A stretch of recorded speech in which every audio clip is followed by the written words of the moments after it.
What it do, everybody? It's your boy King Crowder back again with another edition of Live on Sunday, man. It is so good to be here, y'all. After a long and good week, it is nothing better than to check it in with the fam. Number one, give you the information. Number two, check on my people to make sure everything is all right. Number three, spread awareness. And number four, start your day off on the week correctly. I've been hearing you saying the audio was amazing last week. I appreciate y'all for giving me game. Your boy is tweaking, trying to do minor things every time y'all tell me. I also appreciate you just sharing the live, commenting, liking, subscribing to the channel. As much as y'all appreciate me, I appreciate y'all. Today's live is going to be a updating your resume, teaching moment type of vibe. You know what I'm saying? What we plan to do here is, number one, to always teach, give you the game. Number two, to educate. Number one, and the last and final thing is to put you up on the new information, because the world is forever changing. What it do, Mike? What it do? Yeah. Hold on. Check in, tell people what's going on with you, G. Go ahead. What you doing? What's up, man? Your boy Mikey McCall checking in on the live. How y'all doing? Man, it's been a good week. How your week been, family? Talk to me. We been cool, just working, making money, thinking of a master plan. Okay. I actually want to talk to you off script because I have a great idea for a 501c3. My dog, always willing to welcome. Remember Mike cooking like a stir fry. Y'all hear that? Mike already cooking up ideas. The best thing you got, y'all, remember, is to bounce ideas off each other, update your files, and stay current on whatever's going on right now, man. This week been good for me, Mike. You know, it's spring break in Houston. Hey. So it's been crazy down here, Mike. Your boy felt old going out in these streets, Mike, on the spring break weekend. What the TSU girls talking about? Man, it wasn't even that, Mike. You really show your age, Mike, when it comes to cultural things and music. You the unk now. I can say we almost there, Mike, because what they listen to, what we go by, what we do is different, Mike. It'll be 10 years this year for him. You know that. Yeah. It's our 10. So I'm fully aware of who I am, y'all, what age we are. I'm not ashamed of it, but you really see it, Mike. But it's always fun to go out. Number one, you gotta know what's going on. You can't get too comfortable, Mike, because the streets are different now, Mike. Hey, bro, I'm gonna tell you the truth. When I realized when I was old, listening to Playboi Carti's whole album. Mike, going into the first take for the day, Mike. Did music show your age now? What did you think of it? Go ahead, because he's hot, Mike. He's Day Wayne. I don't know how, bro. I didn't care for it at all, bro. And I put it on skip. I put it on shuffle. So I listened to almost the whole entire song, and I'd be like, bro, I was like, did I miss something? I was like, Ye was up in this album. Kendrick was up in this album. I said, yo, I must have missed something. I must, and then I realized I must be officially an unk, bro, because I was like, man, this whole album sucks. I mean, it's always good production and always good beats, but I was like, some songs I thought the nigga was Future, some songs I thought the nigga was somebody else and it was him. I was just waiting for like, oh yeah, that nigga spit some hard shit. Never came. Well, the one thing, Mike, and this is and it's 30 songs, bro. 30 songs, G. That's a lot of songs. The one thing, Mike, we got to understand, and this is what I had to learn, y'all. You know, touching the field, Mike, staying to the street, touching the grassroots. He is a vamp life artist. So he's not rap per se. He's along that Uzi Vert, Fang Life, dark music, dark punk rap. So he is a blend. One thing we got to remember, Mike, and this is something that, you know, somebody else told me. Lil Nas X swung open rap collabs. Yeah.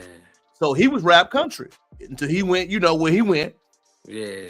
Uzi is rap like rock star pop. You got what I'm saying? I got you. And But I like Lil Uzi a little bit, bro. Like, you I know what feel I'm it. saying? Well, Cardi is the biggest version of them. So they was like, you gotta understand. Who is listening to this, bro? Mike, he's about to sell 800K his first week. A lot of them is listening. We old, Terrell. Think about that. That's more than Drake, Kendrick, Travis. Is he they Wayne? Who, the vampire people? The vamp life is what they call. I'm telling you, Mike. Bro, you know what's crazy? My little cousin, he's a rapper, and he be promoting the vamp life, and I was just like, so are you black gothic? Like, I'm trying to. That's what a dark fingernail polish. You know, you see all that stuff. That's what it is. Bro, he wear all black all the time. So I'm like, are you black gothic? Cause are you emo? Like, what you got going on? I don't understand. Like, but my little cousin can rap, and he got a following, bro. Bro, Mike, when I tell you, and you don't know what's crazy. I don't mean to cut you off. No, always. This is the crazy part. If you had a big cousin like me, industry cat, engineer extraordinaire, no industry people, would you not come up with that plug and be like, plug me in? I mean, my little cousin came to the studio, recorded one thing with me. First of all, I put my little cousin on back before I was engineering real hard. I put him on my main man, Bless. And it's like my little cousin, I talked to him, he was like, yeah, I got an interface, a microphone, and once I rap, I just put it out. I was like, what? You don't do no takes, you don't do no listens, you don't sleep with it and then change what you got going on. He was like, nah, I just put it out. He said, because why am I gonna pay the engineer? He was like, when I could just put it out and people fucking with it. I was like, that is crazy. Well, you got to remember, Mike, they are big into authentic. We got to remember, we are a different generation in them. We are. They are Gen Z. Have you ever done like the studies on them and how they grew up, Mike? Nah, so Gen Z is just straight computer everything. They straight computer everything. They COVID babies too, remember? So they have a big 4-year window, Mike, where they missed a lot of socialization. So a lot of the cues, a lot of the things that we had, they have a social gap that's big. Wow. Think about it, Mike. If you was in high school, there was a good chance you never went to prom. Never had homecoming. Never went to a live event. Was online with school a good 2 to 3 years, depending on where you live. That's true. So you got to remember all of that gap is social. You know what I'm saying? That we think their online presence is everything. Now, as they age, my opinion, you still got to have the face-to-face. No matter what you do. Nothing beats face-to-face interaction. Nothing beats real life. Nothing beats sale. Nothing beats shaking your people's hand. Nothing beats that. But as of right now, Mike, that vamp life, that's what's spurring that. Like, and like I said, to see that in real time, like I said, Mike, industry's talking to people. Mike, it was so crazy. When I went out, right? I didn't hear any Sexy Red. I heard very little Glorilla. Mind you, I'm out. Right. You hear Cardi. You hear the other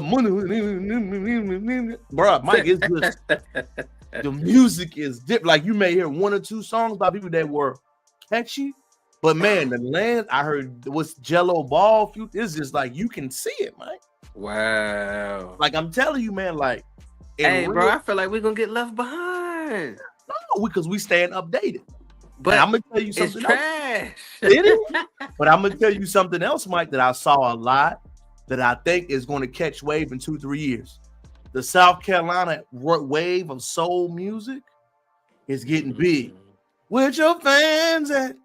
Where your fans? Mike, I heard they played that song 3 times back to back. Wow. I was like, that's going to be big in a while. All they need is some young artists to promote that, but that South Carolina sound coming out of South Carolina, Mike, it is. I saw like they was doing the line. I was like, oh, man. Like, and Because these the are young, rodeo Mike. was this weekend. It was that last weekend. No, the rodeo here almost all month, Mike. But it wasn't even a Wow. rodeo thing, Mike. It's just people riding the waves of what's going, like what the people want. So, like, people were saying, hey, number one, section culture is coming towards the end. I see that. Like, people complain about sections. You hear complaints about it all the time now. And people want that dance, that type of flow.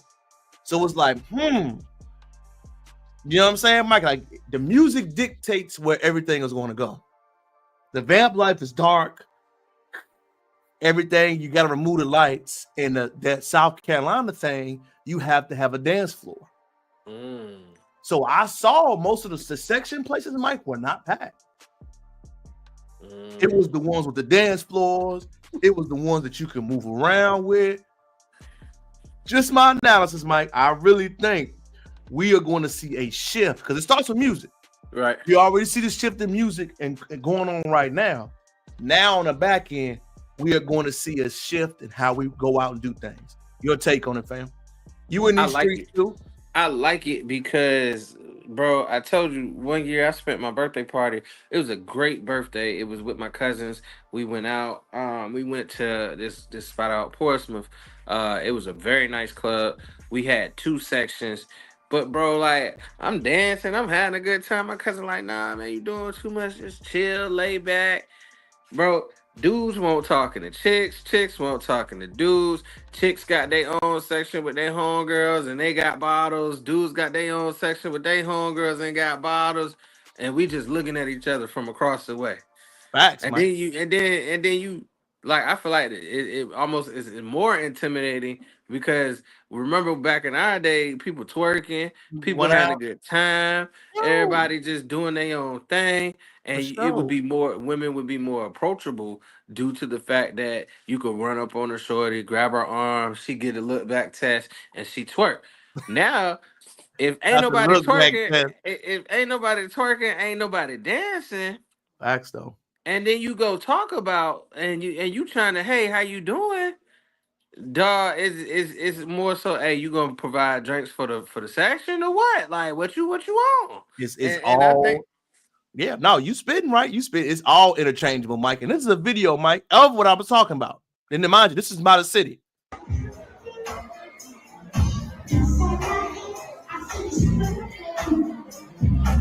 Okay, I like that though.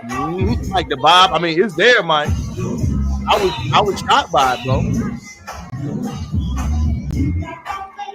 Bro, who is the line dance instructor? Where they learning these from, bro? Like, oh, that's Mike. I felt out of the loop, family.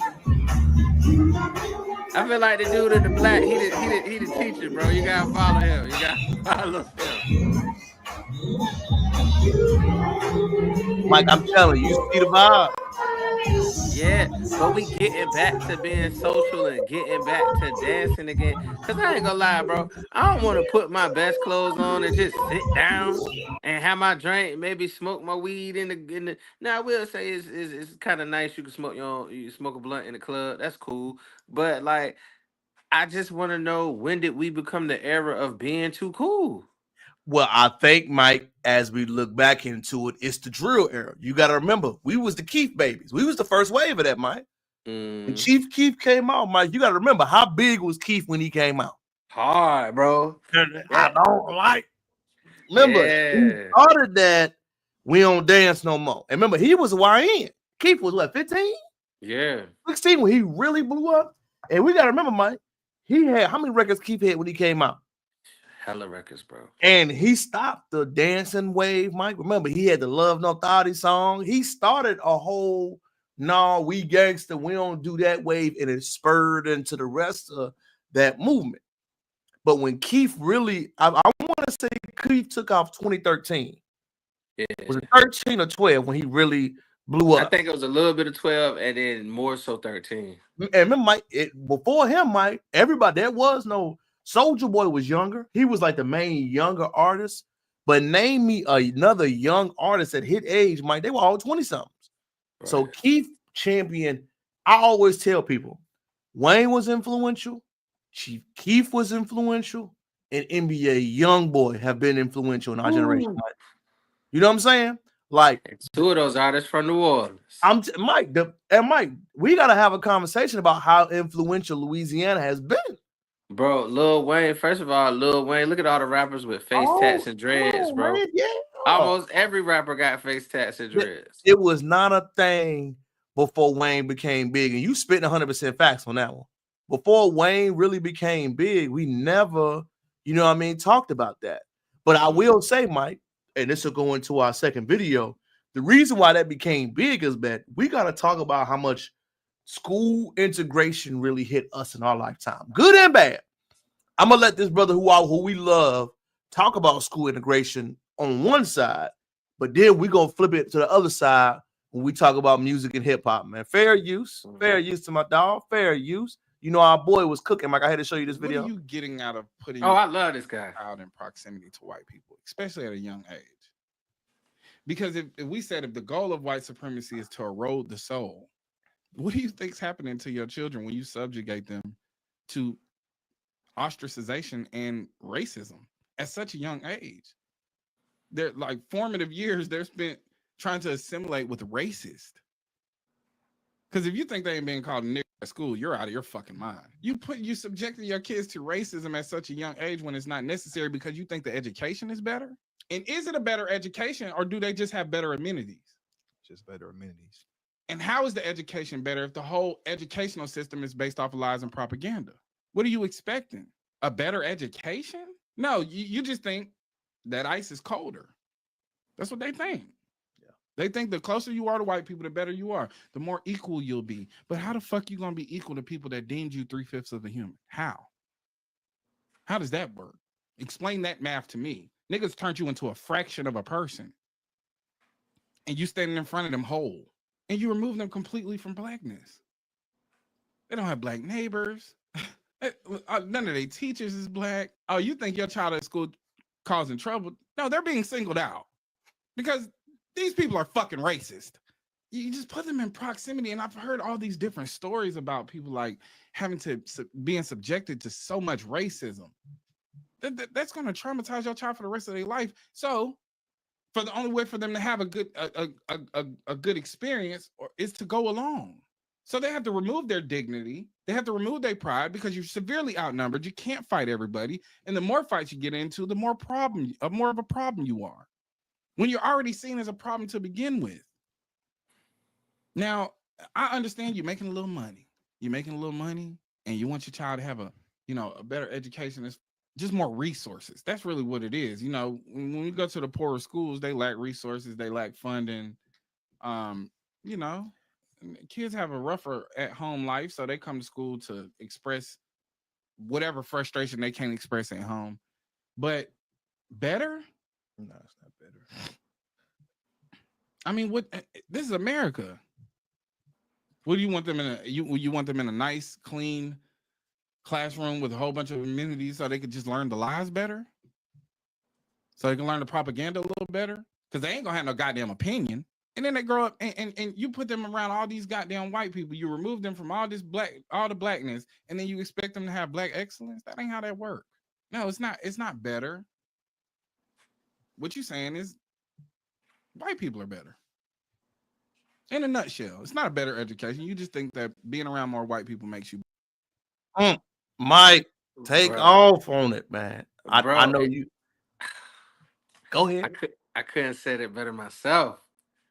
So check this out. I am a product of both. I'm a product of suburban white schools, and later on from high school to college, I'm a product of all nigga schools. So I feel like he is right, because what they teaching us, they're not teaching us transferable skills. They're teaching us the school to jail ratio is real serious. First of all, a school looks like a prison. A cafeteria in the jail and a cafeteria in the school is the same. The bus in the jail and the bus on the prison yard is the same. So we got to understand these comparisons. What are they teaching us? They're teaching us how to be compliant. They're teaching us how to follow the rules. They're teaching us how to be followers, sheeps, and people of unwoke behavior, and not people that are forward thinking, creative. Even, bro, I was reading something and they was talking about the architecture from the past. The architecture from the past was colorful. It was oddly shaped. If you look at all the wonders of the world, if you look at the Taj Mahal, if you look at the cathedrals and the buildings in Rome, if you look at the those colorful buildings in Russia, if you look at everything, it was a space for your mind to create. It was a space for you to forward think. It was not a space that is not conducive of flowing energy. But if you look at the buildings that we set in, the homes that we live in, nothing is round. Everything is square. Square formats keep the energy inside. A prison cell is what? A square or rectangular room. Everywhere we go is conducive to being a battery and being energy drawing, not energy flowing. So what he's right. What do they teach us in school? Everything they taught us was about the white man.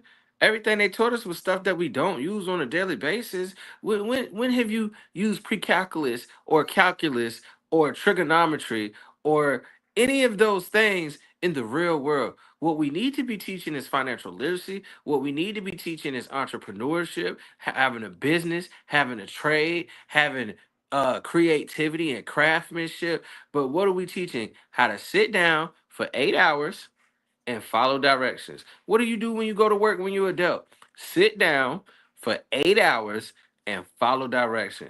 Ain't nobody teaching you how to be a boss. Ain't nobody teaching you how to be a leader. Ain't nobody teaching you none of these things. And let's not talk about history, which is so whitewashed.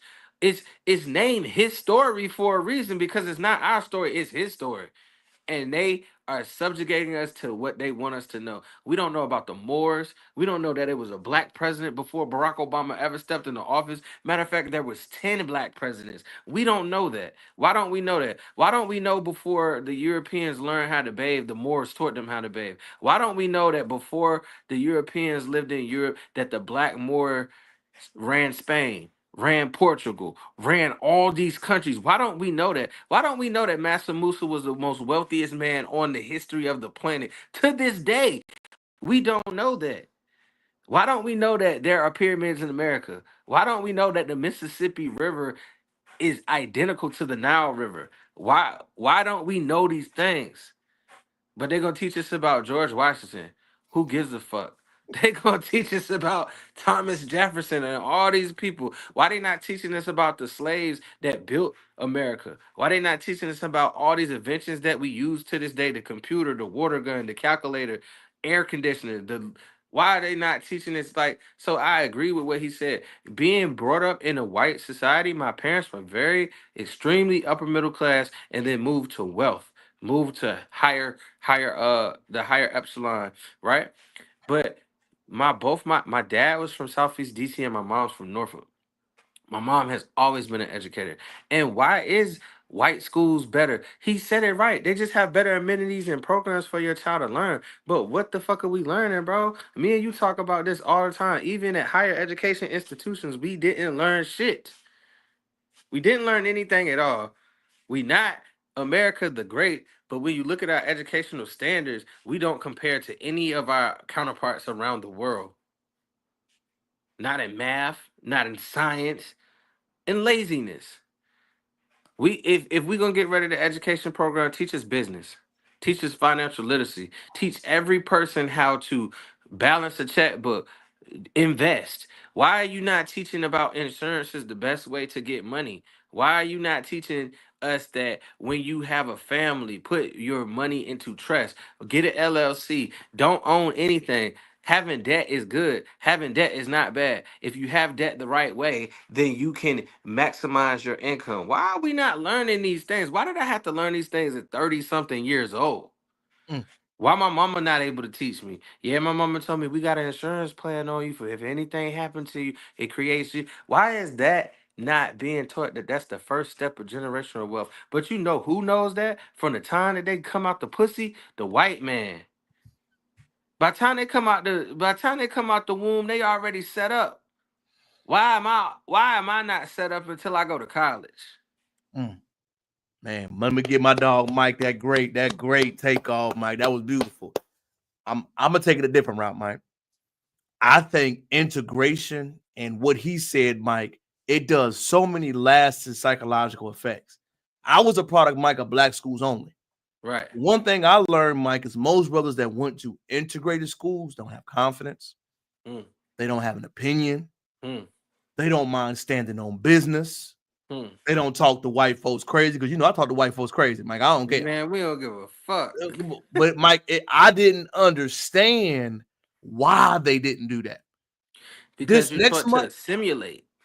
Mike, from my point of view, Mike, next month, Mike, I'm gonna do an interview series interviewing brothers. You're gonna be involved. And one of my questions I want to ask is, do we think putting black boys in white environments is counterproductive? No, because we're already the enemy. And I think about it like this, Terrell. I had to tell my parents are black educated. Why is my PE teacher asking me if I am gonna be a rapper when I grow up and I'm in the 5th grade? Mike, those type of microaggressions are detrimental to you. That's a hostile environment, Mike. Correct. Think about that. Psychologically, Mike didn't understand that he was being threatened. Yeah. That's what that was, Mike. That was a hostile threat to you saying, oh, you're probably going to be a rapper, son. Why am I not able to express my emotions, but little Johnny can have a temper tantrum? Mike, I have the same temper tantrum. But Mike, we got to understand, Mike, in real time, what he said was real. We are going to these environments because most of us have thought that white means better, when in actuality, Mike, the first raw of better, Mike, is identity of self. We ain't learned about Tulsa, Mike. You went deep with it, Mike. What about Mike? We ain't learned about Tulsa. We ain't learned about the Black Panthers. We ain't learned about Booker T. Washington like that. We learned about Martin Luther King, and we shall overcome. We learned about Rosa Parks. She wasn't even the first person to do it. She just was the most famous person to do it. Mike, we ain't learned about Wilmington, North Carolina, where they had an ethnic cleansing and they overthrew the government. We ain't learned about Richmond, Virginia, how Dwight Eisenhower and the Eisenhower Highway construction ran over the black neighborhoods. We ain't learned about redlining, Mike. We ain't learned about none of that. We learned about the cookie cutter safe. We're supposed to be aware of what happened in America. We never had a Mike. Think about this, and this is something that was deep, Mike. Until I got older, Mike, and I started educating myself, and I started finding black people that are speaking on it.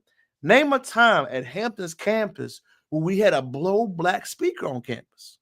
We had whitewashed black people that's gonna assimilate. Mike, think about it. I'm gonna be honest with you. Mike, it blew my mind. Why we ain't have hidden colors or learn about stuff like hidden colors taught us, bro? How's that not mandatory, Mike? That should be How's that not mandatory? That should be every black curriculum. Mike, how is that not mandatory? That should be a mandatory class you take with University 101, Mike. Am I lying? Correct, especially if you go to a black college. You know what they told us at Hampton? Oh, Lewis Chapman Armstrong was the founder. Who gives a fuck about the white man founding Hampton University, bro? Because I don't. And then we having Founders Day thanking the white man for making college available for us. But Mike, it's so deep when you think about that stuff. Like when we have these conversations about integration, a lot of us integrate to be safe. But when it comes to that spirit of speaking up or saying something, that is where the biggest change is. I'm telling you, Mike. And the biggest change, Mike, is our generation. We are definitely more speaking on that. We got to understand, Mike, the boomers, Gen X, they were the first integrated. They were head down, cut your hair, assimilate, be careful, Mike. Don't go to your tone. Go to church on Sundays. Keep your head down. Be grateful. Bro, you was a business major at Hampton, correct? I was, Mike. And you also had hair, correct? Mike, I cut my hair before I went to Hampton, Mike, but I remember a buddy had to, Mike. Like, and bro, Mike, why am I cutting my hair? Because if these niggas not gonna hire me for what's inside my brain, then I don't need the job. But Mike, I had to think of a deeper lesson than that, Mike. And this didn't catch me, Mike, until I was in DC, Sherwin-Williams. You know, I was in DC before I came to 757. I met brothers, Mike, that had cleaning companies that made as much as me. Think about this, Mike. They had their own business, They made as much as me, Mike, without the debt. I thought to myself, why didn't my parents push me to open my own joint to do the same Because they thing? don't know no better, bro. Because they were taught college equals greatness.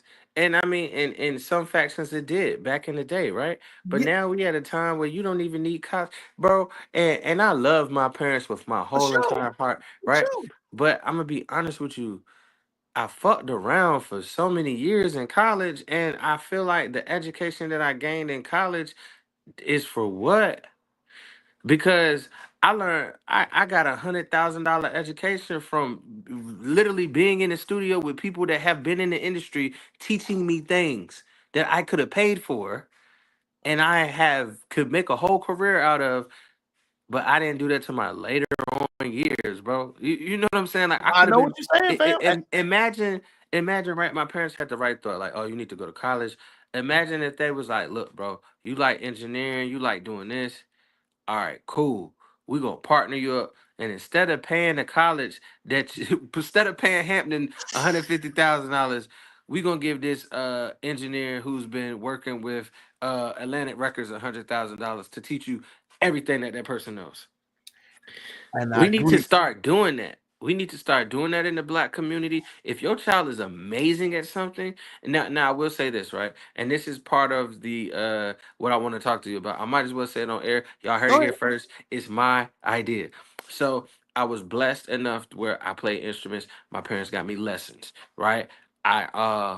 Okay, after school, you going to piano lessons on Tuesdays and Thursdays. Monday, Wednesday, Mm, Friday, you go into trombone lessons. We need to, if even if we don't have the money, there needs to be a program that allows our little black boys and little black girls to invest in themselves and have a lesson from a professional that has done it on a professional level. I think that should be mandatory. How great I am as a musician and how great I am as an engineer comes from me immersing myself and my mm, parents not necessarily forcing me, but basically investing in me. mm. And I think it should be a free program that helps our black kids out. And I think me, you, and some friends, we're gonna figure this out. I think that's a great idea, Mike. I'm all for it, man. I believe definitely we can make it work, man, and make some things happen, Mike. The vision gonna come. Love Mike with that vision, Mike. And Mike, as we keep going on, Mike, you know something else that's coming up a lot that we always do, Mike. What's up? Remember that narrative growing up, Mike? Stop snitching. Yes. Remember that it was always a rumor going around that we don't snitch, we hold it down. Mike, if you ain't heard the video, we know That Charleston White was doing. I mean, he looked 30 at 16. Let's go and put that shit down, Mike. crazy. Hey, But but on people this, back then look way older. Mike, they ain't That's lying. And I'm a video's worth 1,000 words before we take off. I handed him the gun out the backseat of the car. 16-year-old Charleston White took the stand and testified against his friend, Antoine Doolittle, who sat just a few feet from him and listened intently. He pulled off and the hammer back on the gun. And then what happened? He fired it. Doolittle is accused of gunning down 34-year-old Michael Levy of Irving. Levy attempted to stop Doolittle, White, and two other teenagers accused of shoplifting 3 sports jackets and a baseball cap from an Arlington mall in September of 1991. Witnesses say Levy pounded on their windshield until the teens threw the jackets out the car window. Then Doolittle supposedly shot him in the back as Levy walked away. White repeated the conversation he says he had with Doolittle after the shooting. He said, "Look, you shot him." And what did he do? Started laughing. Levy had been married only 4 days when he was shot. But I always had my dreams of my Prince Charming. I found him. And it's hard to believe, but I did. And I believe in fairy tales because he made my dreams come true. And they took that away. White will be testifying against all 3 of his buddies in exchange for a maximum sentence of 12 years. A juvenile judge reduced the charge from capital murder to murder. Mike, all the rumors, all the accusations we hear growing up, we understand why Charleston White's villain arc was the way it was. You hearing that live, how does that make you view him now? I mean, I don't. My view on him hasn't changed because of that. because he's always told you who he was and what he has done. But I will say that white man should have been minding his business. I ain't saying they should have killed him. I ain't saying that at all. But it's like that's what we got the police for, my boy. Like, who are you to stop a crime from happening? Me personally, I ain't getting in the way of no crime at all. Like, hey, that's what we pay people for. That's what we have civil servants and the police. But I will say this, like, it's kind of messed up, bro. Because in the black community, no snitching, snitches get stitches. But we need to really understand the definition of snitching. And from my understanding, snitching is when both of you are in the volition of a crime and you tell on that other person. Mm. Am I wrong? No, Is that what your mindset says that no. snitching is, correct?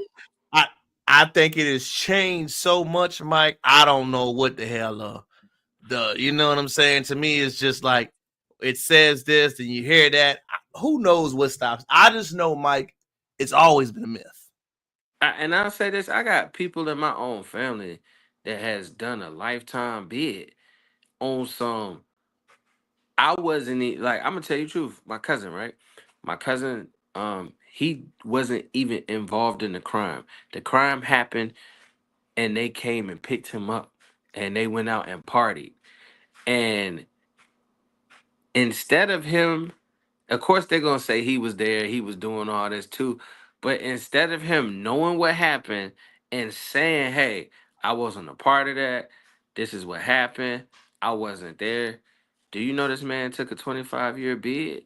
20 to 30. He was locked up my whole life, bro. And he literally just got out. And I'm gonna be honest with you, it's not snitching, bro. If you like at what point like you literally went to jail for nothing, just because you ain't be like, hey, I won't there, but I heard this is what happened.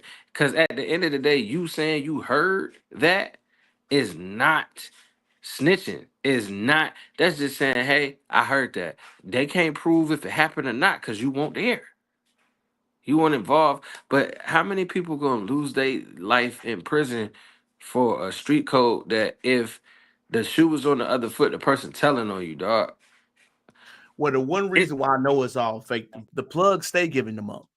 So there is no loyalty, Mike. There is no loyalty among thieves, among the street code. It is something being used to champion to go against black men. Let's keep it real, Mike. That's what it is. Yeah. There's no stripping. It is no snitching in other communities, Mike, when it comes to other people. When the Mexican plug find out y'all, they don't call it snitching if he tell on y'all. You know that, Mike? For real? Yeah. What is other it? ethnicity, they look at it that you giving up a different ethnicity. So you mean to tell me if my Mexican plug get caught up and he be like, nah, Mike the bigger plug, that ain't snitching. Not in their communities, Mike. That's long as you don't tell another Mexican. Well, niggas been telling on niggas for centuries. I'm just saying it's the reality of it. Like we have our moral compass is higher, Mike. I will say that amongst black people, we always tend to have a higher moral compass. We tend to stick to higher moral standards than most other communities. But the not snitching thing has gotten so far out of hand, and we don't understand it. People been snitching, Mike. That's a video from '93.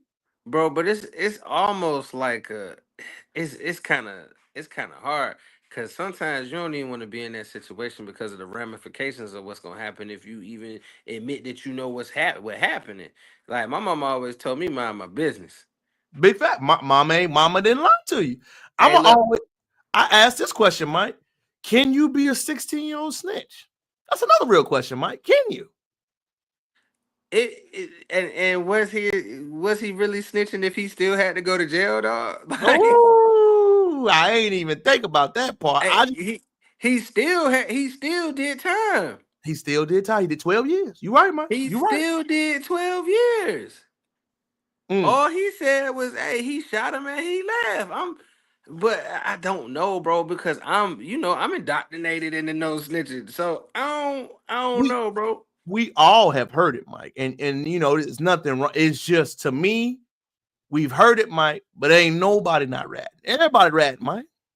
Bro, Everybody ratting. I'm gonna be real, dog. Like, I know some cats that ain't never said nothing and went to jail forever. Like, and what did not saying nothing help you with? And Mike, I'm gonna get at something even more deeper, Mike. You didn't rat, but then your homeboy smashed your baby mama. They ratting. Right. So where's the loyalty?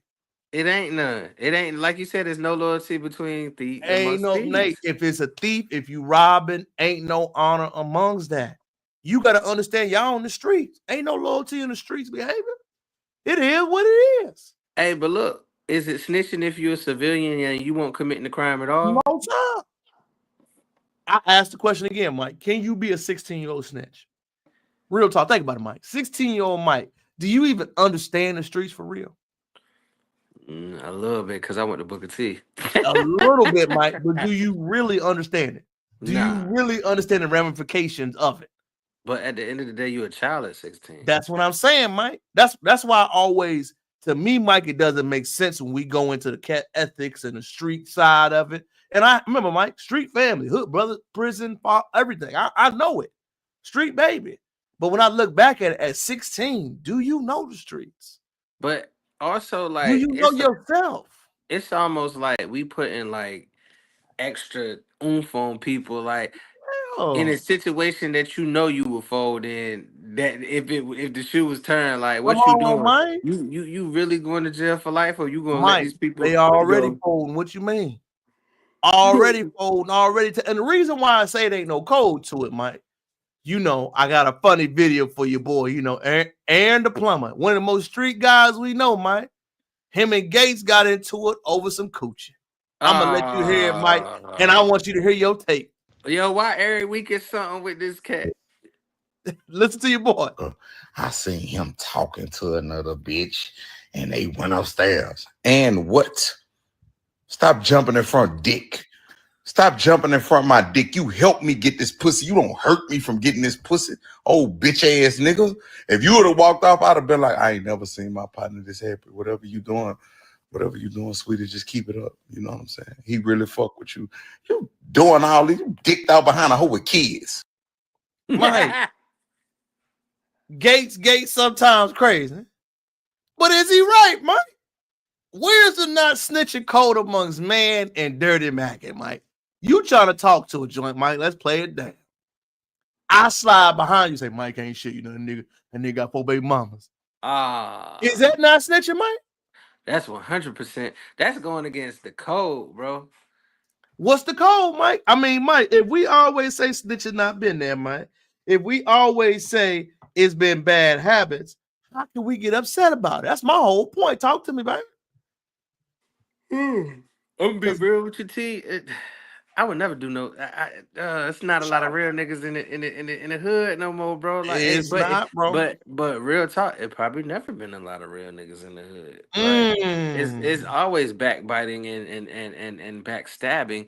I just say this: if you can't get a woman off your own volition and off your own game, it ain't no reason to throw no salt in another man's game. If he got it, he got it. Let that man win. Let that man shoot that shot and let him go.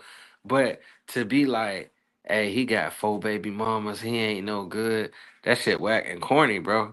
I ain't saying, I don't even know if that's snitching, but that's straight hoe behavior. That's corny. I agree, man. I ain't disagreeing with you, family. I think having these conversations, number one, shed light on it. Because, like I said, Mike, we're going through a world that's ever-presently changing. You know what I'm saying? And things are different. Ideas are different. What we exposed to, what the real reality is. Like I said, Mike, the No Who's Not Snitching movement was about a code amongst brothers that are doing dirt. Ain't no code. If I'm talking to your baby mama, Mike, there is no code with me. True. But my question to you is to this, too. At what point will you see somebody get brutally murdered? Right? I done seen this too. Right? We all out in the hood. We all outside. Words get exchanged. Niggas get to fighting. Nigga get killed. Police come around. I ain't see nothing. What about that person's family? What about, like, you know what I'm saying? Like, they gotta lay Mhm. that person to rest, and they have no idea what happened. Like, that's I don't know how to feel about that because I've been indoctrinated into no snitching. But like, and it's almost like you gotta mind your business, so you might get smoked too. But at the same time, like, I think we so indoctrinated in it. Like, what about this person's family, bro? They gotta lay that man or woman to rest, and they don't know what happened to their peoples. The biggest And think about it, you could get the person that killed the person today, and no one says a word. I done seen that in the hood, bro. Everybody outside chilling, parlaying. we Somebody don't get protect the killed. victims anymore. We don't. We champion the killers. Well, Mike, number one, the music champions that. Yeah, We champion the killers. Swing the block, spin the block. All that culture is implemented, Mike, because we gotta understand most of us don't trust the police. That's the real talk about it, that's a Mike. fact. But they're not That's the root trustworthy. of it. They're not trustworthy. But let me That's ask the you this. root of it. Let me bring it back to Thugger. Is Gunna a snitch? Gunna just they asked Gunna, hey, is YSL a gang? That man said, yes, it is. That's all he said. That's all he said, bro. It ain't like Gunna was like, Thug be killing, committing crimes. They said, Gunna, Sergio, is YSL a gang? And he said, to my knowledge, yes, it is. We have painted this man a snitch. This man has lost hood cred. Some artists won't even work with him. You know what I'm saying? Like Mike, you know who Gunna is? And I'm gonna give everybody a real life example. Gunna is Trey from Boys in the Hood. Gunna didn't want to be in no beef. Gunna's about music. Gunna had a family they had to take care of. Gunna understood real life consequences. He hung around the streets. He had friends in the streets, but that's not his character. Used to, we understood that. Now, you have to be a street ninja 1000%. You have to be a hood guy 1000%. You can't be, I'm with y'all, but I'm not with y'all. I'm a civilian. I ain't with nobody but And God. ain't nothing wrong with that. It is absolutely nothing wrong with that. And the reason why it ain't nothing wrong with it, Mike, we got to speak on something, Mike, and I know this is gonna get your blood going right here. And we have people, quote unquote, of the street leading culture, talking about our culture, Mike. And I know you can't stand this, brother, but they continue to bring up events that happen, Mike. And these events that happen, Mike, they already happened in the past. And this brother shouldn't have no business speaking on. Let me try to go to it, Mike. I'm pulling it up as we go on. And what I'm speaking on, Mike, is your boy Akademics. If you ain't heard, Mike, your boy been making a lot of videos this weekend. And I want my dog Mike to see one. And number one, I know you're gonna say a lot about this, Mike. So I want to hear your take because he brings up and rehash the beef again, Mike. But this is an exact example, Mike. Huh? I got you coming. You already know. This is a real life example of guys that are not of something trying to have influence. Fair use. Jesus Christ. Hold on, Mike. My bad. Pulling it up. No, it's not there. Not there. Hold on. Where we at, Mike? I got you, man. I don't know what I just did with it. And the video, Mike, is him being on the yacht, and he's trying to rehash the Kendrick beef. And he's making a comment. Here you go, right here, Mike. This is what Drake do to y'all. Y'all Kendrick fans can't understand. Y'all can't understand who's out here for me. Not no K-Box, nigga. Big Act in the building. Word too. We ain't crip walking on the hoes around here, nigga.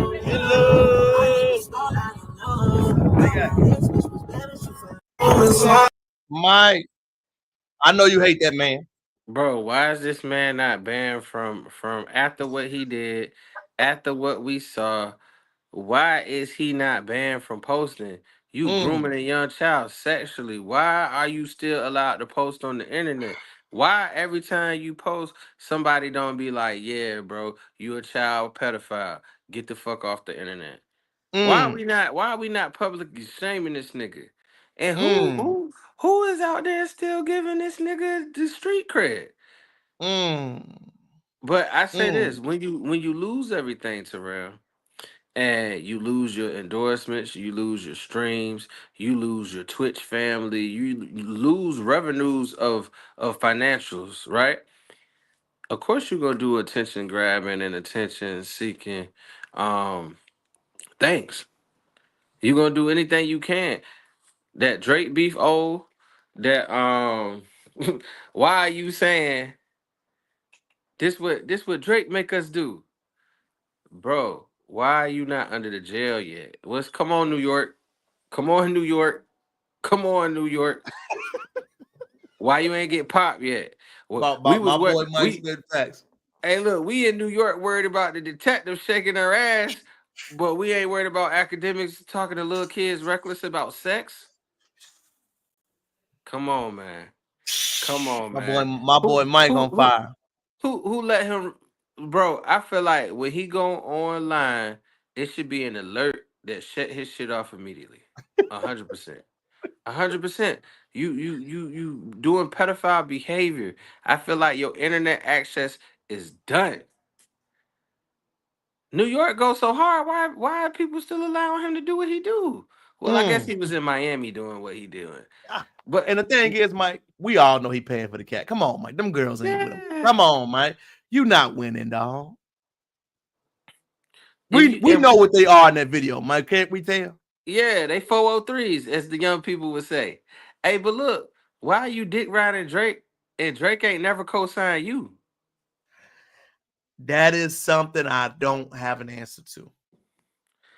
I don't have an answer to that one at all, Mike. And it's to the point that it's cringy. You know what I'm saying? It's like it's sad. Like, because like, if I'm on a yacht, bro, if I'm on a yacht enjoying myself with multiple women, why am I gonna? The Super Bowl been happening, and ain't nobody really talking about the beef no more. It's technically over. Kendrick won. It's done with. Why are you still trying to like bring it up, bro? You just like the kid, right?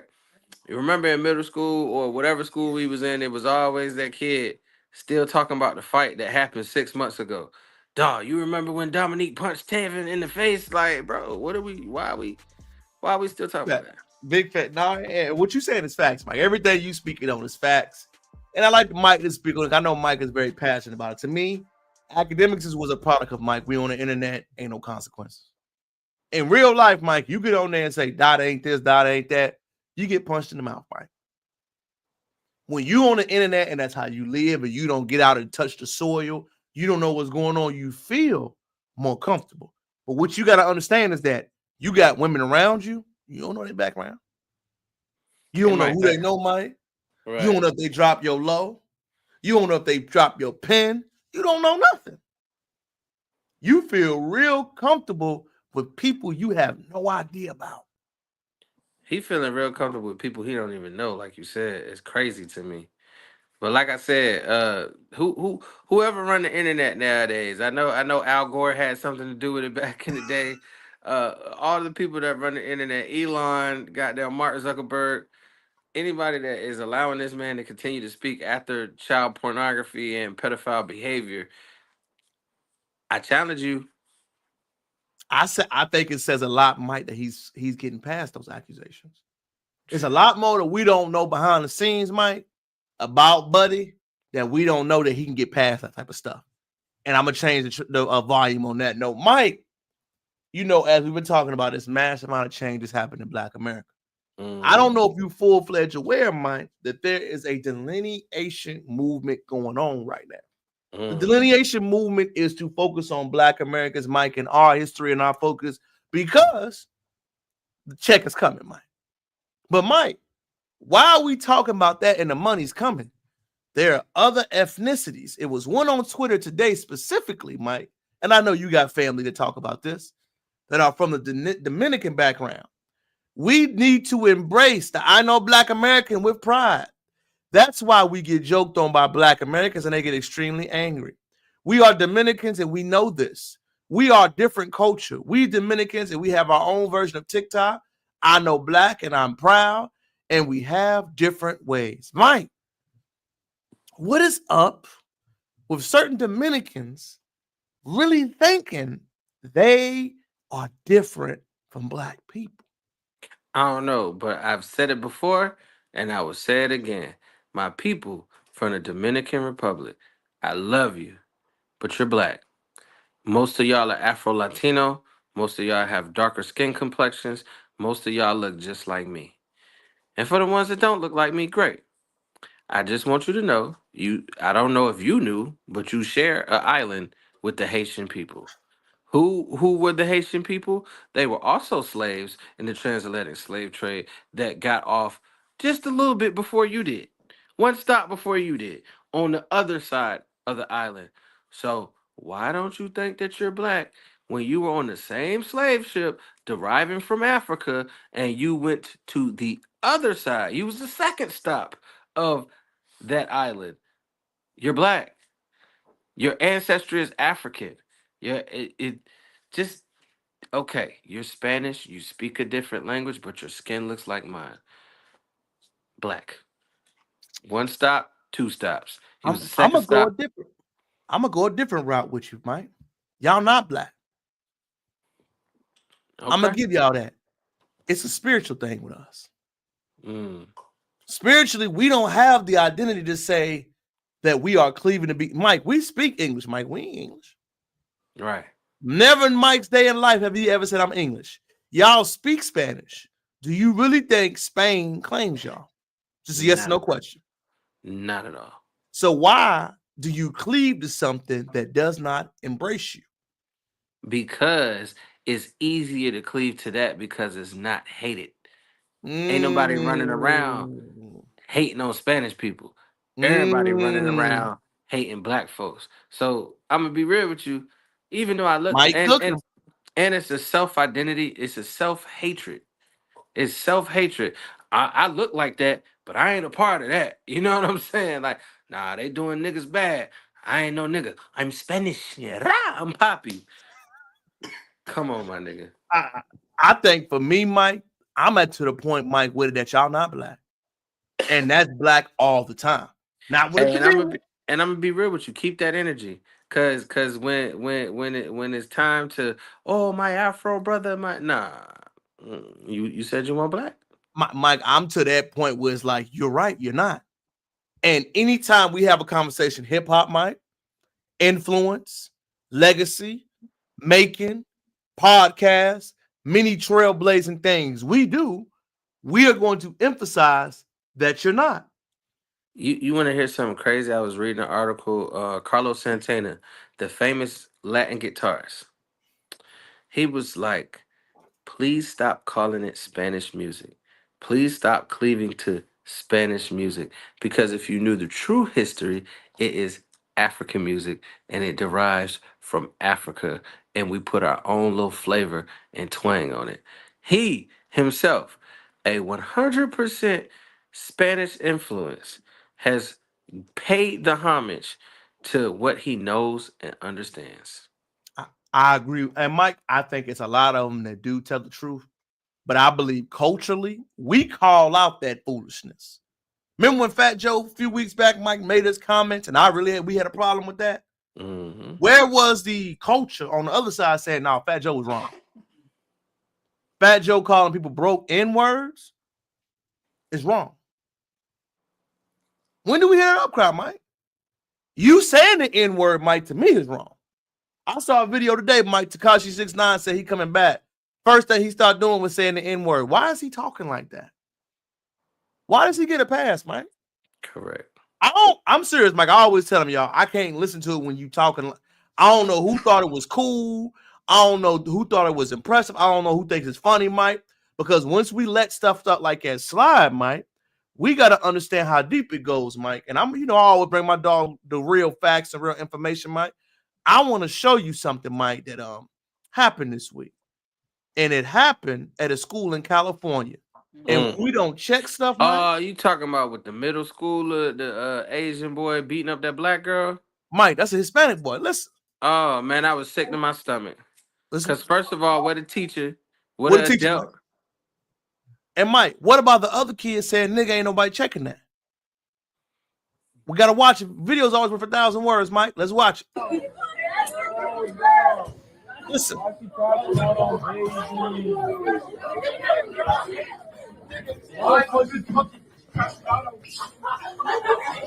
hydroflask is crazy work, man.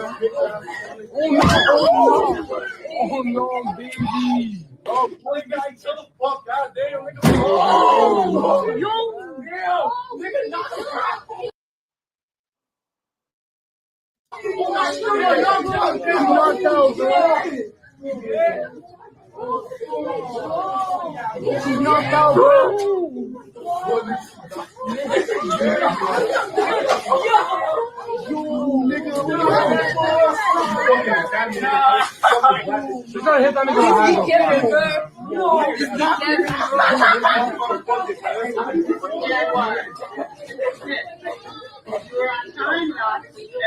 And that's the teacher picking up at the end, Mike. Bro, my thing is this. I have so many problems with that video, right? No matter what race, color, creed you are, that's a man hitting a woman. Why ain't nobody step in? Why everybody think it was cool? Why ain't nobody try to save that little girl? And our culture, Mike, we got that culture to do that, Mike. Other cultures don't. Take off. But that's just in general, bro. That watching that was so sickening to me, cause not everybody in that class, the P word, bro. 100%. 100% for the simple fact that you see somebody putting their hands. Clearly, he's physically bigger than her, and you see somebody putting their hands on somebody like that who, in the video, couldn't defend themselves, and not near a person be like, "Hey, hold up, dog." Not near a person, bro. And my thing is this: if I was that child's parent, bro, can't nothing stop me from burning that school down to the ground. 100%. 100%, bro. School is supposed to be a safe haven. Ain't nothing about that assault was safe. And my thing is, teacher, where you at? What you doing? And if you afraid, you shouldn't be working there. Cause me personally, he'd have had to come see me, bro. I'd have lost my job that day. It's sickening, bro. It's nobody came to her defense. Not near person. Nah, I agree with you, Mike. The first thing that comes from that video for me, Mike, is that number one, when a young lady is being talked to like that, none of the Spanish girls, nobody said, "Why are you bothering a girl?" Nobody said it was cool. And when he slammed her head to the ground, Mike, he said the N-word very harshly. Number one, why are we sending our schools, like we said with the white schools, Mike? We shouldn't send our children to schools where it's hostile. And we have to understand, Mike, those certain Spanish schools are hostile. Not all. Some of them are hostile. That young girl was punched, threw to the ground, had a racial epithet said towards her, and nobody say nothing. And then knocked out, unconscious. Knocked out, Mike. Everybody in that town supposed to be at that school seeing Buddy tomorrow. Mama, brother, sister, everybody's supposed to be on site. Put them up. Mike, put them up. On site, cuz ain't no talking. You getting the fade. Bro. You getting the fade. Bro, I hate to say this because he a child, but he should have got smoked after that. Mike, we got other child. I ain't got to do it, Mike. Bro, it ain't no reason he should be breathing right now. 16 verse 16. Don't put him up, cuz. Nephew, put him up. Spark him up right now. If that's the way you want to roll, and you better not say that word no more. I'm just being frank, Mike. Like I said, it's getting to the point, Mike, where it's bad. Like I said, maybe we may be old school with it, Mike, but nah. I don't even want to hear the joke like that, Mike. I mean, if I'm wrong, tell me. I don't joke like that. 100% right, bro. But I just feel for her, bro, because it's like he really made you a rag doll and not near person did anything. Come on, Mike. And that's how you know Mike people get too comfortable being disrespectful. You know what I'm saying, Mike? And the reason why we say you get comfortable, Mike, it's a lot of people that have gotten too comfortable, Mike. And I say one thing, Mike, the internet makes you think that reality ain't real. Correct. And you got to understand, Mike, in reality, you got to put them hands up. And another person, and this is a good take for you, Mike.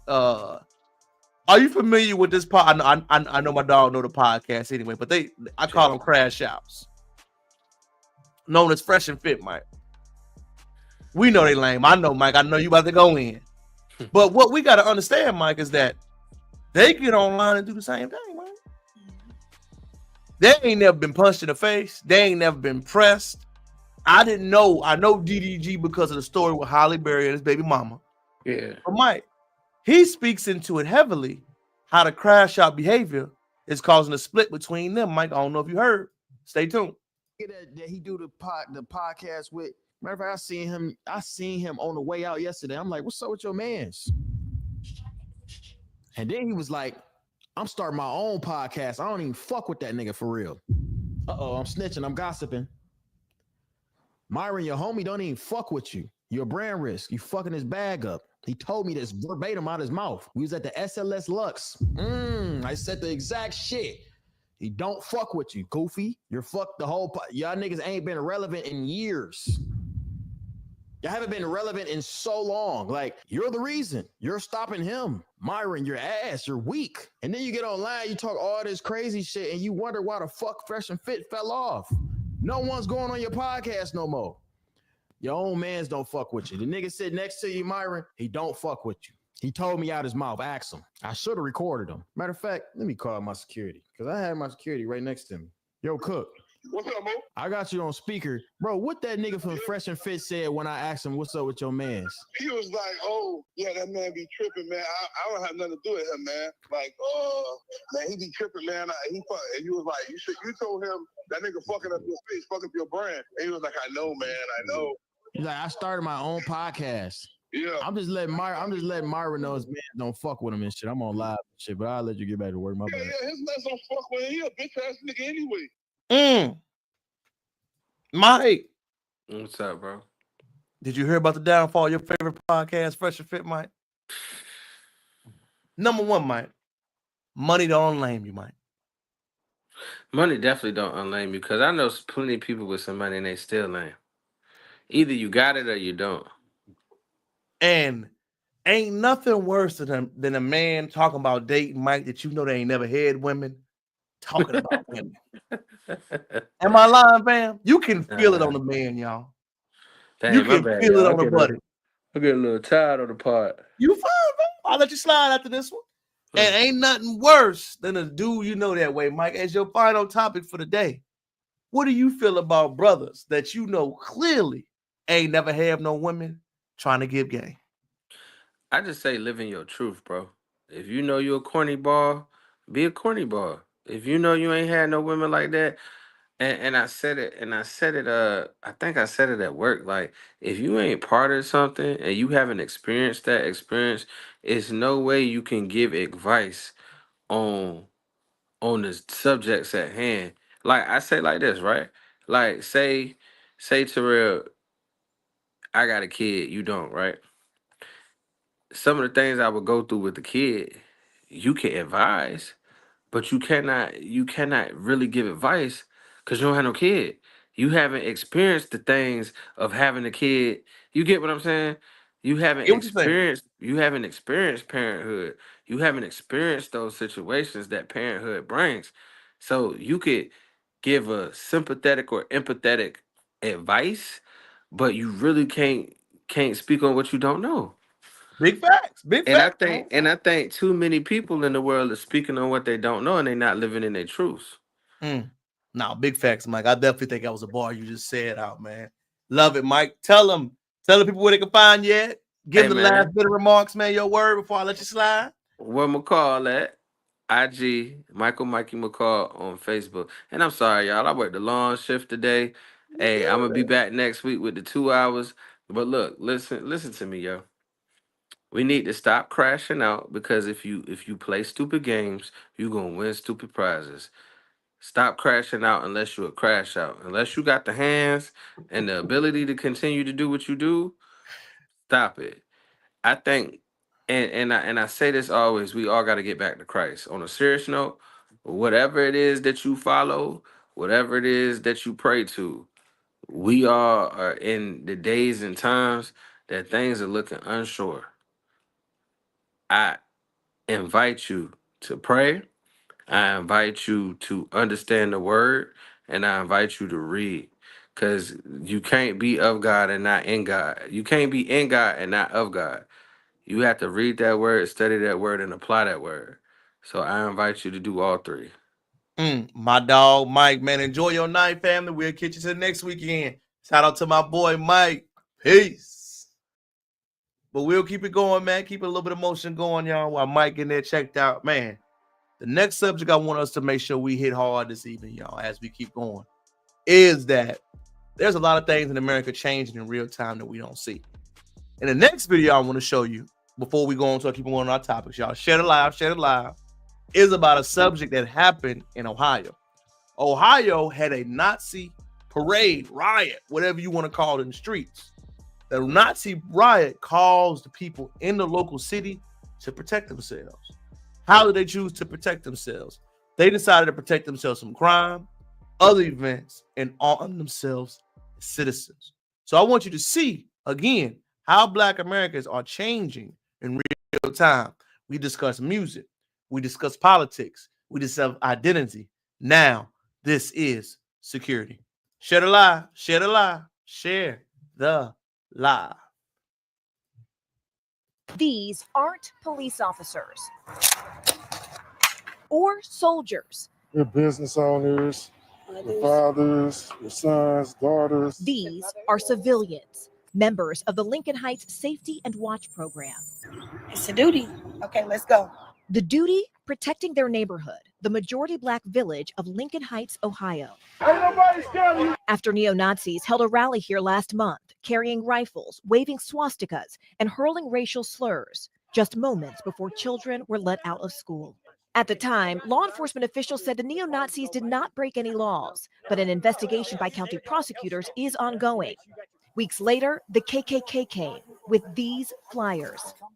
First African-American community above the Mason-Dixon line of staff. Safety and Watch Group spokesperson Durrance Daniels says the police did not do enough, which was more chilling because the town was founded in the 1920s as a safe haven for Black residents. Lincoln Heights is our home. If somebody broke into your home, you call the police, and the police says, you know, if they do it again, we haven't broken anything. People got to understand, this is why the Black Panther Marty really sparked off and grew. Because law enforcement did not uphold their duty against white supremacist organizations. This is why the Black Panther Marty, the Crips, the origins of all these organizations that we have were in America. This is why we see it happening, and they repeating itself again. Law, so we're just going to allow them to break into your home again. What would you do? Are you worried at all that having a potentially armed response could just create more friction, create more danger? I'll answer that by saying, I've never felt safer as a Black man in my community than I have right now. The mayor of Evendale, which oversees the police force that responded that day, said in a statement to NBC News, "Our emphasis on de-escalation and public safety resulted in the incident's resolution without injuries to any of the persons involved." But residents here say they can't afford to wait. Every day, the Safety and Watch Group escorts children to school and patrols the streets. Why do you all wear masks? Those Nazis, we have reports of them finding our backgrounds, so we're not hiding ourselves from the residents, but we're protecting our family from what we're doing out here. While many locals do support the security group, some, like business owner Eric Ruffin, say they wish the group wasn't needed. We don't want to become what we hate. You know, we don't want to become a group of people. Then why don't you tell that to the other organization, Mr. Ruffin? That walk around feeling like we have a reason in America to have to protect ourselves. And this community, stand up, is not backing down. History repeats itself, ladies and gentlemen. History repeats itself if you're educated or you're uneducated on the subject. Lincoln Heights, is repeating itself what happened in Marietta, California, to Marietta College in Oakland. That is where the spark came from. Law enforcement were called to a location. Law enforcement didn't do what they were supposed to do to secure the residents. The residents uphold their Second Amendment right and did the same thing in response to the KKK organizations. What did they do wrong? We can go at them and saying they shouldn't have to do that, but what we should be saying is the police should understand white supremacy terrorism.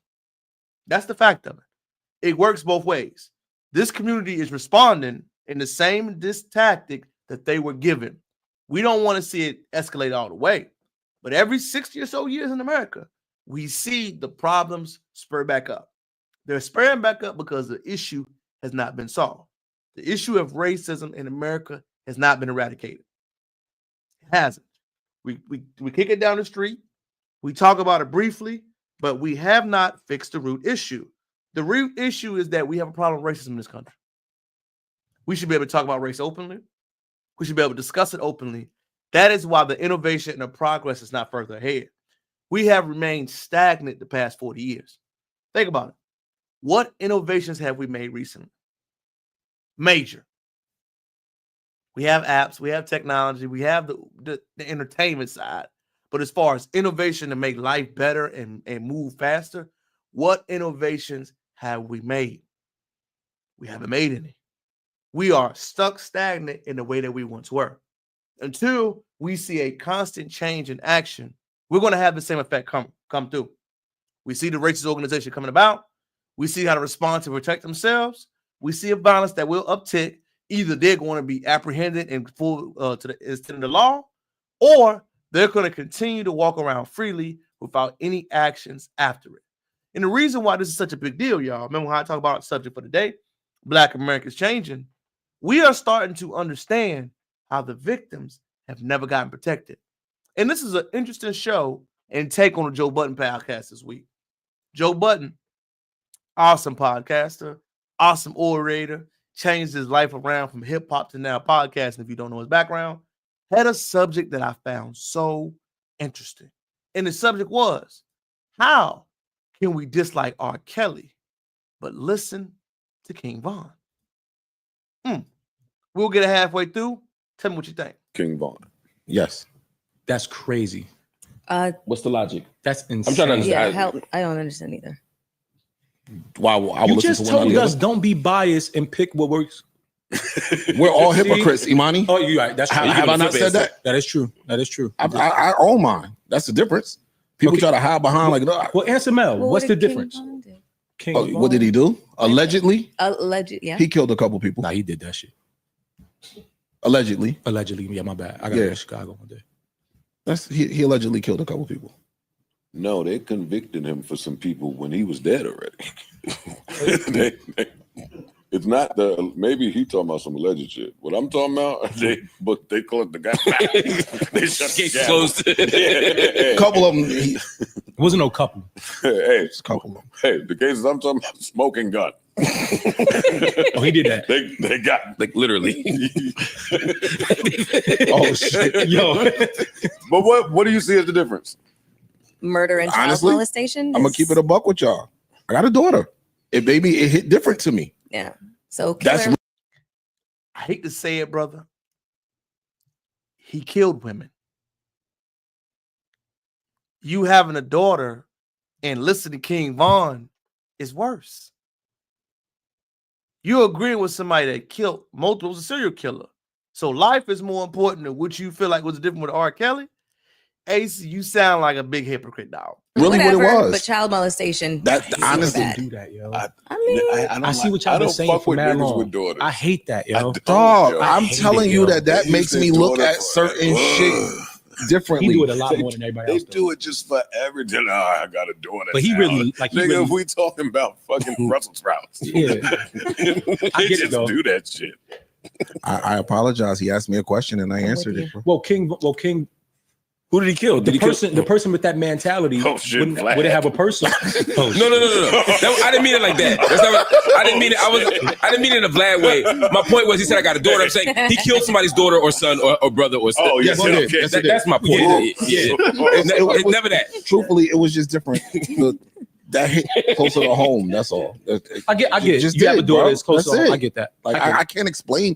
I'm not saying one is better than the other. I'm not saying I'm no better for picking one over the other. It just affects you differently. It just I can't listen to that knowing that I have a girl, a daughter, and knowing how old niggas prey on young girl. Like I can't do it. I can't. I just feel like if we get, I'm with you, and that's how.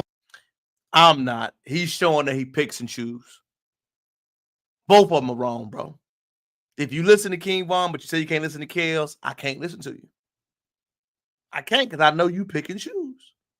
If we're going to be consistently outraged, we're going to be the moral police. You wrong on both ends, bro. Bottom line. Both of them wrong. Kels is the king of R&B. I can separate the artist from the artistry. I know what he did was a horrific thing, not changing that. But I also know Von with killing people was a horrific thing.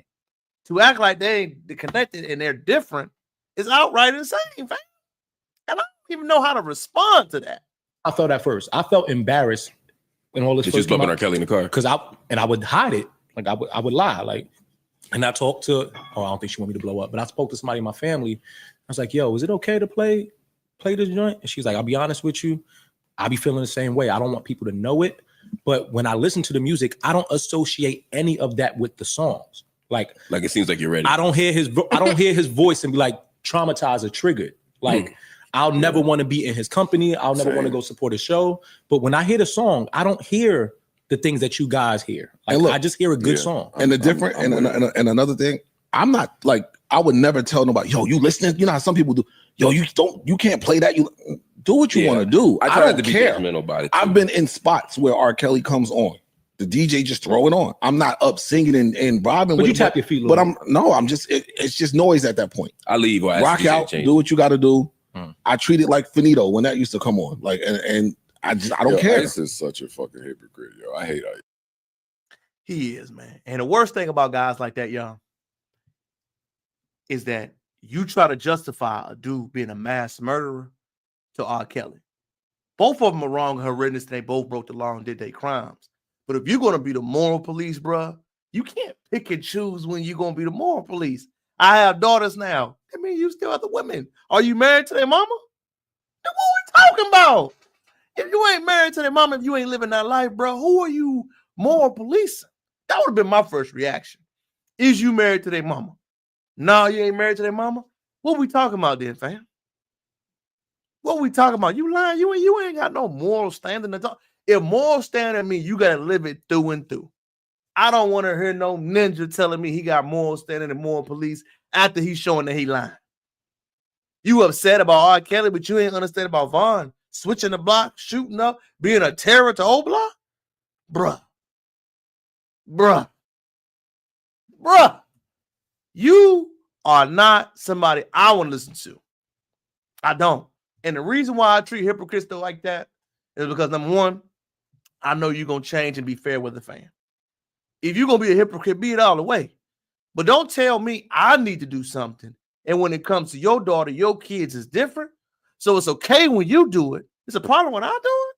That's all I'm hearing, bro. That's all I'm hearing. And we know about hypocrites, y'all. I'm going to point out somebody that I like. But I know you're a hypocrite. If you haven't heard of artist named Boosie, Boosie don't want his kids smoking weed. Now, we know Boosie done talked about murder, killing, access, all of the above. But Boosie saying this when he talks about with his kids. Smoking weed is not a pathway to syrup. Bro, yes, it is.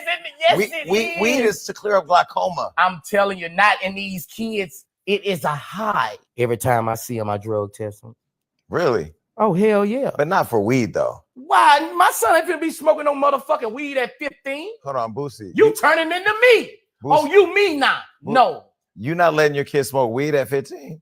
Fuck no. Hell no. Weed is a natural herb. Well, you don't know about how Boosie raised his household. Okay, I think people will be surprised. I'm a Southern Baptist. My grandpa was a preacher. Well, hey. Wait, Boosie. Now, Badass. when you're 18, Boosie Badass is not a Southern Baptist preacher. Wait, you serious? You don't let your kids smoke weed?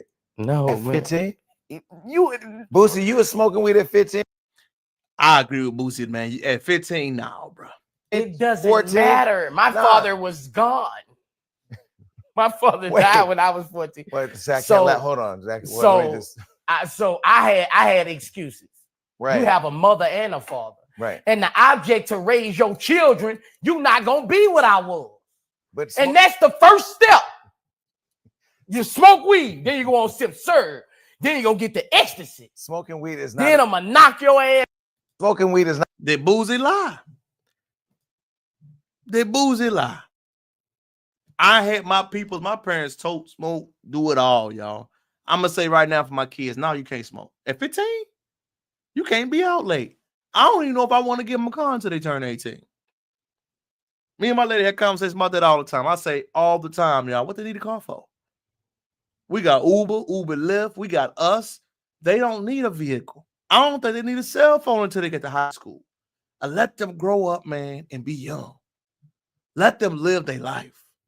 Let them grow up without having to deal with the same stuff that we did, y'all. And that's for real. That's for real, man. And the reason why subjects like this need to be discussed is because we have gotten so comfortable talking about things, mentioning things that we don't understand the lasting effects they have on people, man. And the lasting effects I've always noticed about my brothers that I grew up with, family members, friends that smoke weed at a young age, you do tend to get more addicted to stuff. You are willing to more to try stuff. It does make you a little bit lazy. It does affect what your count. It does affect what your behavior, your mood. It's one thing for you to do it to relieve pressure or stress. But if you waking and baking, that's a problem, fam. I got to smoke to eat. That's a problem. That is dependency. And Boosie is right. No matter if you want to disagree with it or agree with it, the behaviors we have right now where it's overly dependent on vices is a problem. If I can't stop and give it up to this day, there's too much pressure with it. If I can't change my mind and say, hey, what I got going on, I ain't going to do no more tomorrow, it's an issue with it. Raising children to be productive by saying, hey, as long as you go through this process, you ain't going to smoke. I want you to be shielded from my behavior. I want you to be shielded from how I grew up. Not saying you can't experience stuff, right? But saying you got to smoke and do the things I did, nah, that ain't how it's supposed to go. You are supposed to be better or heading in a better direction over what I did. And the reason why I say it got to be heading in a better direction is because here go the relationship part. Once we set up or we start to do a certain amount of things, we tend to lose the reality on what really matters. And I don't mean to go into how we expect so much to change, but let me keep going too. Black America has changed many times. What has changed? The expectations, the needs, the requirements, what it means to date, what it means to have a relationship. You will hear people say right now, unrealistic expectations. And I'm just going to give you women-related responses. And the woman-related responses speak on the degrees, and it speaks on the idea of what it means to be educated and what it means to date certain people in this environment. So I'm going to play both videos, then I'm going to give my commentary on it, man. Fair use, fair use. Your standards are just too high. I'm a 30-year-old single Black female prioritizing gut health and protein intake. I can squat 250. I've written 2 books. First thing I want y'all to remember, y'all. Nothing about what you do professionally correlates or translates to your relationship or what you're going to do in real time. What you do professionally has no bearings on your interpersonal skills, interpersonal relationship, interpersonal communication. All the things she's listing right now goes into the surface level, professional, easier things in life. The harder, day-to-day things require a different skill set. Speak 3 different languages. In the last 6 months alone, I've created 4 different applications and 2 different programs across the iOS platform. Not to mention, I started diversifying my financial portfolio at 23. They don't care. They don't care. The only love language a man cares about is his love language. And I don't want to give in to the lady right here taking the thunder from it. I want to speak on when it comes to dating, relationships, and different things, y'all. We get it so confused. What I do professionally correlates to what I'm going to do interpersonally. No matter what I do when I'm out in these streets, y'all, no matter what I'm making, no matter what I'm building, no matter what I'm thinking, no matter my lady don't care. She cares if I come in here and take care home. She cares if I'm loving. She cares if I listen. She cares if I make sure the car is good, the house is good. That's what she tends to care about. She don't care about what I did. She don't care about the money.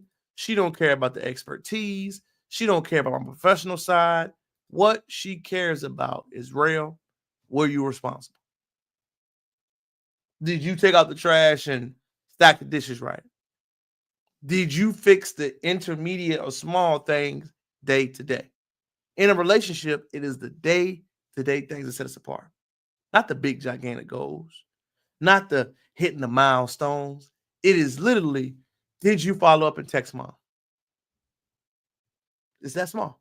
Did you call me and tell me that you love me this morning? Did you kiss me on my forehead before I went to sleep? Did we hold hands while we are walking? Did you make sure the car and everything else was fixed? Did you check and make sure everything else was done and completed? That is what matters in a relationship. Not what you do, not how much you make, not what you did for a living. The interpersonal skills, is what sets us apart. In this next video, I like this. I like this content creator. She's good. She makes videos that are fun and catchy, but she's also very honest. Y'all gonna want to fight after I say this, but there's a video floating around of this girl talking about how y'all are intimidating men with y'all degrees. Y'all know how y'all love that coping mechanism, but let's really tell the truth about it. Let's tell the truth. Y'all are not intimidating most men. What's happening is a lot of y'all, when you get these degrees, you get it so that you can feel bossed up, so that you can feel like you that girl. A lot of y'all couldn't compete in looks with other women, but you can in things that you can obtain, like degrees, houses, cars, material items. And so once you get those things, it makes you feel like you're a better caliber of woman, right? And a lot of people can tell this about you just by being around you. It don't even have to be limited to men.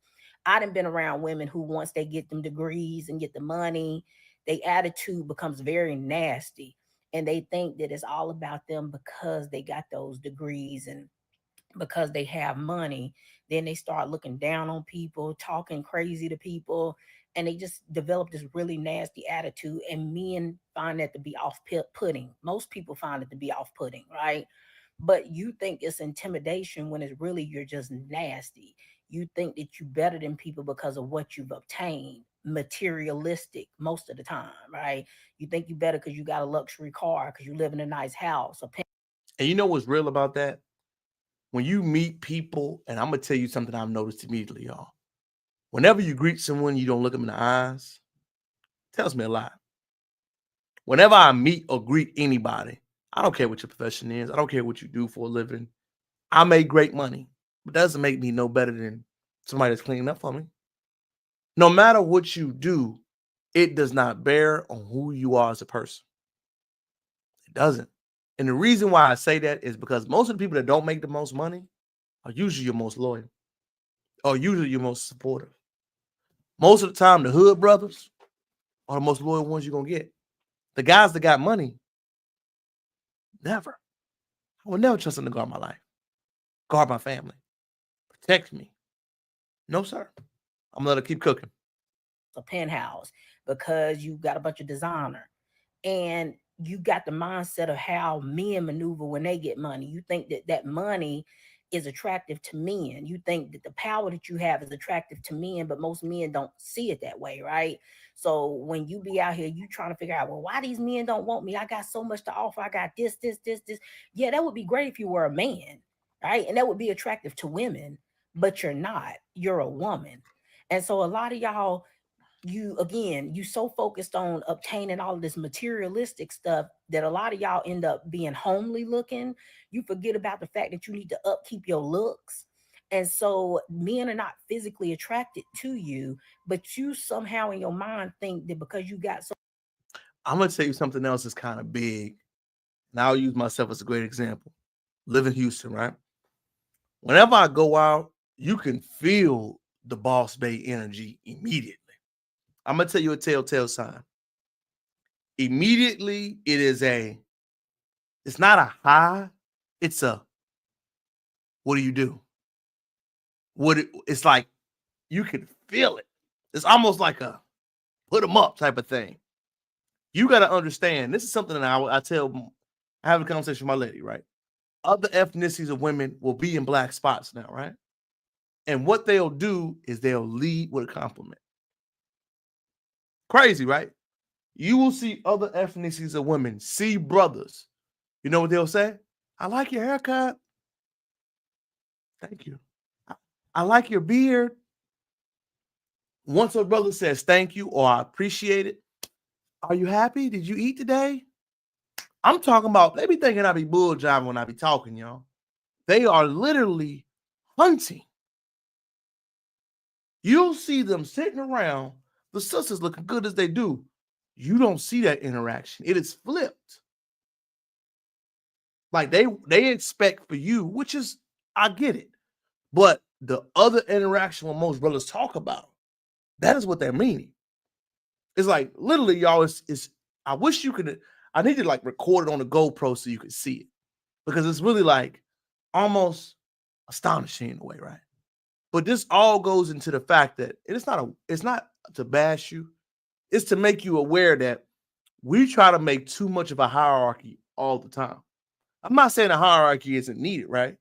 But in basic human interaction, it should be natural and free flowing first. I want to see your character. I want to see what you talk about. I want to see your actions. I want to see what you listen to. I want to see who you are. Everything else is added to the cake. Looks, interpersonal, what they call femininity, that's priority. The rest of it will come as we go. But when you lead with the this, and this, almost feels like an assignment. And it feels like pressure. So much to offer material-wise that they're going to overlook it the way you would overlook it when dating a man who got a lot to offer material-wise. But again, that's not how it works when you're dating men. No man has ever looked at a girl and was like, yo, she busted, but look at that Louis bag she carrying. She dropped a Benz though. Look at that mansion she live in, right? Unless he wants to use you, those things that you have material-wise can't override if he don't physically like you. Then when it comes to the actual intelligence part, a lot of y'all are sitting with bachelors, masters, doctorates, but you're getting played by men who barely got GEDs, men who can barely read a sentence out loud. What good is those degrees? She throwing shade. I ain't gonna let it go cook too much. But what she's saying is an actual reality point. Is that what you do professionally has no correlation to who you are as a person.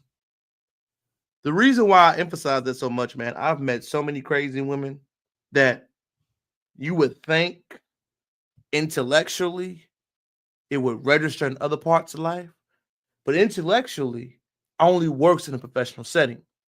Person to person, peer to peer, emotional regulation, emotional intelligence, emotional handling of your feelings takes time.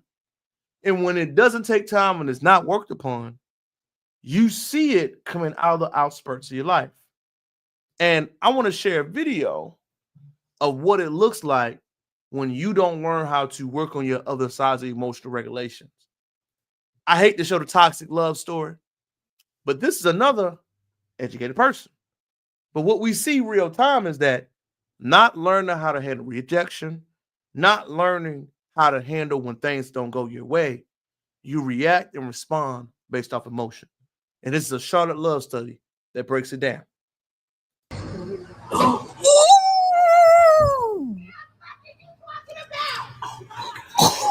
Send me that, bro. Send me that, bro. Oh my God! He jumped over that shit. Oh, please don't hit him no more.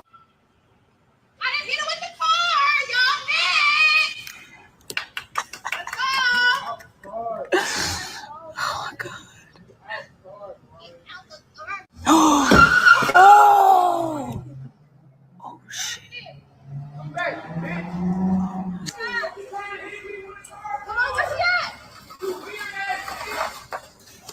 He gonna have to fight that bitch. He already busted out a window shield. What more? Oh! Oh shit! What the fuck? Bro. This shit.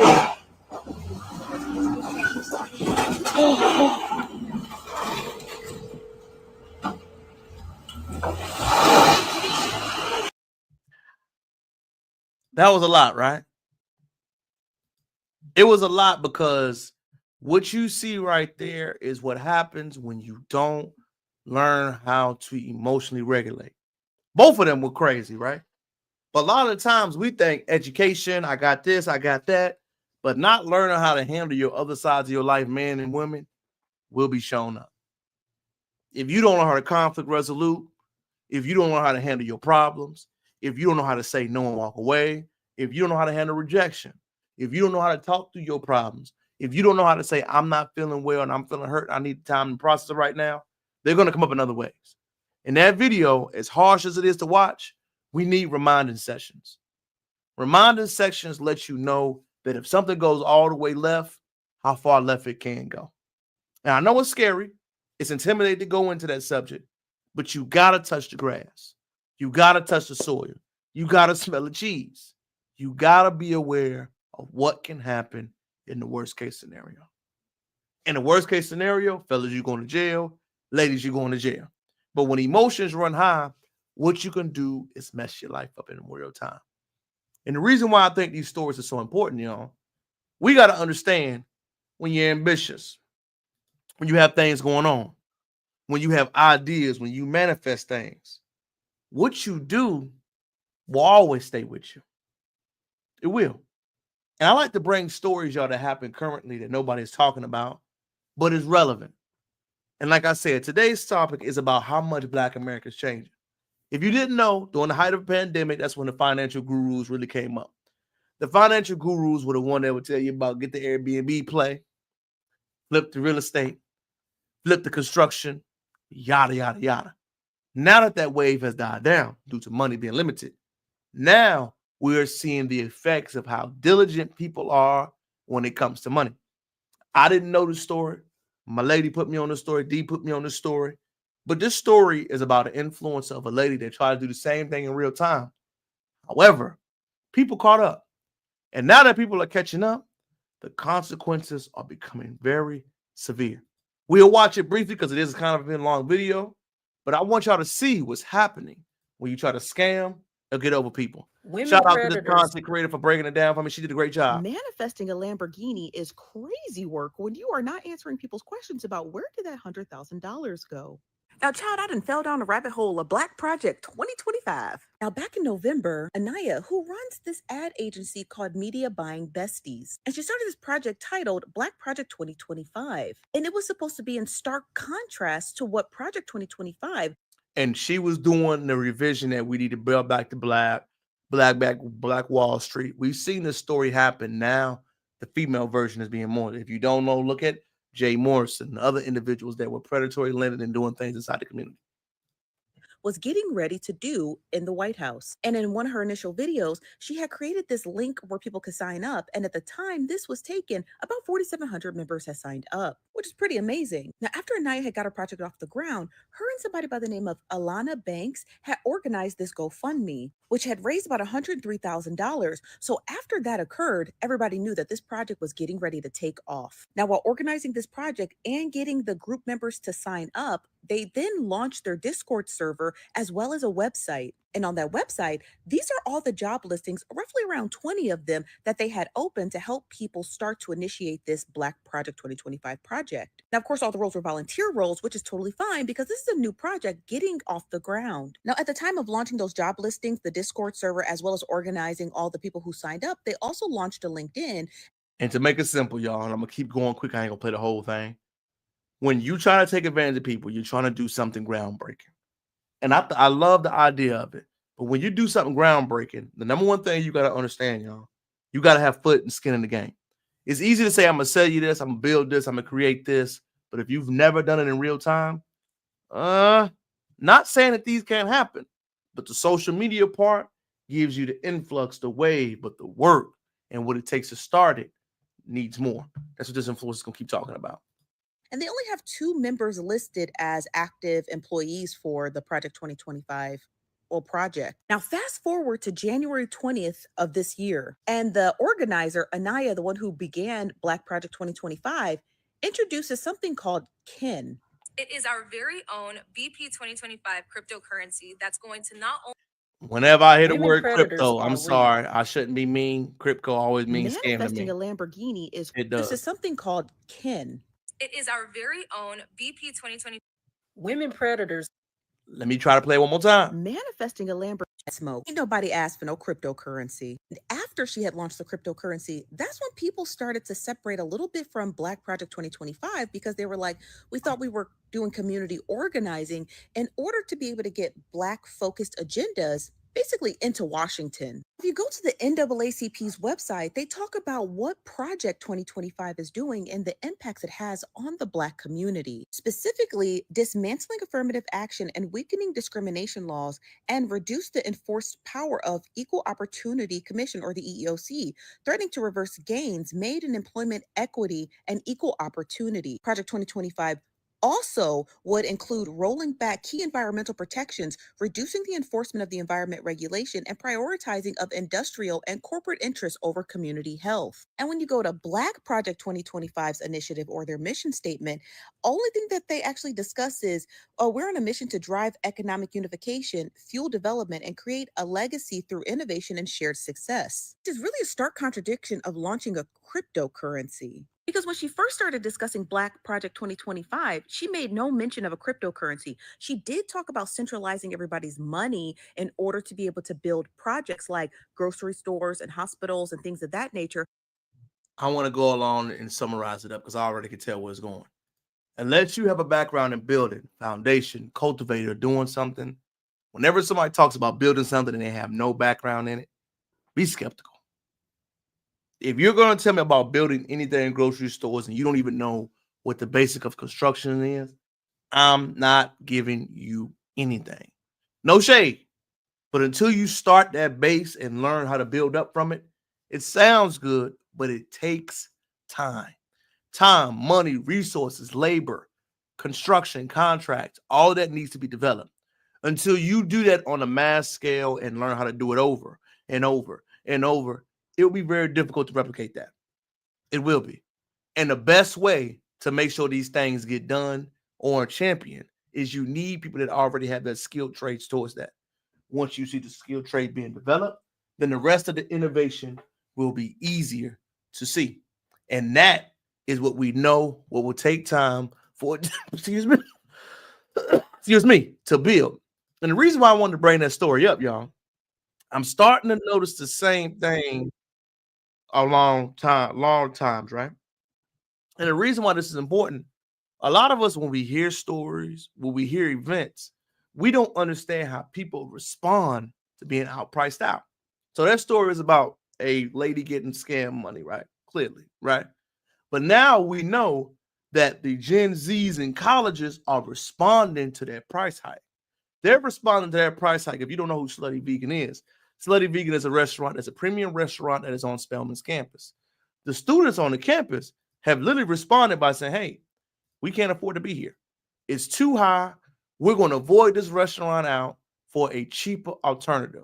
Step one, why do you have an expensive restaurant on a college campus when they don't have money? Why isn't the prices adjusted to their campus and what they can afford? Step two, we have seen multiple things being brought up about this situation and how they're adjusting to it. Let's listen. Slutty Vegan, a Black-owned restaurant owned by Black woman Pinky Cole, is closing down its Spelman location after being voted out by the student union, or like the student restaurant union or whatever. And some of the students, I was just reading the comments. I reached out to some of the students. They wanted to stay anonymous, so I don't want to put their name out there. But a lot of the students were saying it was limited options and it cost too much. So if you ever had Slutty Vegan, you know they're not cheap. They're not a cheap option, right? It's a premium food, but they got voted out. And I'm not sure if you ever heard of the Twisted Taco. You ever heard of Twisted Taco? I have. So they're being replaced. Slutty Vegan is being replaced at the HBCU Spelman by Twisted Taco. Slutty Vegan, a Black-owned restaurant owned by. And I do believe when we see these restaurants, I'm an avid supporter of Black business and Black establishments. But when we see these type of restaurants, we got to understand something. Y'all got to adjust to what y'all students are dealing with, right? Slutty Vegan, I love what the lady's going for. I don't know the whole origin story about it, but I'm for entrepreneurship. We got to be for it, because if we don't support us, who else would do it? But when we go to our targeted marketplace, right, I'm going to say for me, if I go out to an establishment and they charge multiple alternative fees, I'm not going. I'm the type of guy, I tip pretty fair every time. No matter if I eat, most of the time I eat for myself, but I'm going to tip you well more, probably about 50% each time I go somewhere. That's just how I do. But I do have a standard to say I'm not going to a place that's going to kill me in the head. I do have a palate of food I like to eat, I like to try, and I'm more than willing to be reasonable. If I got to pay an extra couple dollars to do something to support my Black restaurants, I have no problem doing that. But am I going to put myself in a hole? Am I going to be in debt? Am I not going to be financially responsible for me and my family? No. But I do understand there's a cost benefit analysis. And 99% of the time, y'all, I'm going to roll with us. No shade. So, as you know that, don't abuse me. Know that you have loyal patrons out there that are going to support you no matter what. I'm one of them. I'm one of them loyal dudes that's going to shop at a Black business, even if it's just to get the drink. I'm going to pop in. I'm going to do whatever I got to do to make sure the money circulates and we spend love with each other, because I do believe if I don't support you, who else will? I can't say I'm pro-Black if I'm not doing it with my actions and my word. Along with us being said that, some establishments have gotten a little crazy. And that they've gotten a little crazy, which means prices is a little high. I do okay for a living. I make good money. I'm self-sufficient. I can take care of a home, yada, yada, yada. But I do understand what it's like to be a college student. I do understand what it feels like to not have money. Being both sides of the spectrum, go the medium route. Be affordable, yet good. Have options, yet have premium products. But if you only going to serve premium to people that you know have a low base of income, you're setting yourself up for failure. College students, burgers, dogs, cakes. If you got $5 menu, you'll make a killing. $10, even $15. But if it's $30-something a them, it ain't gonna work.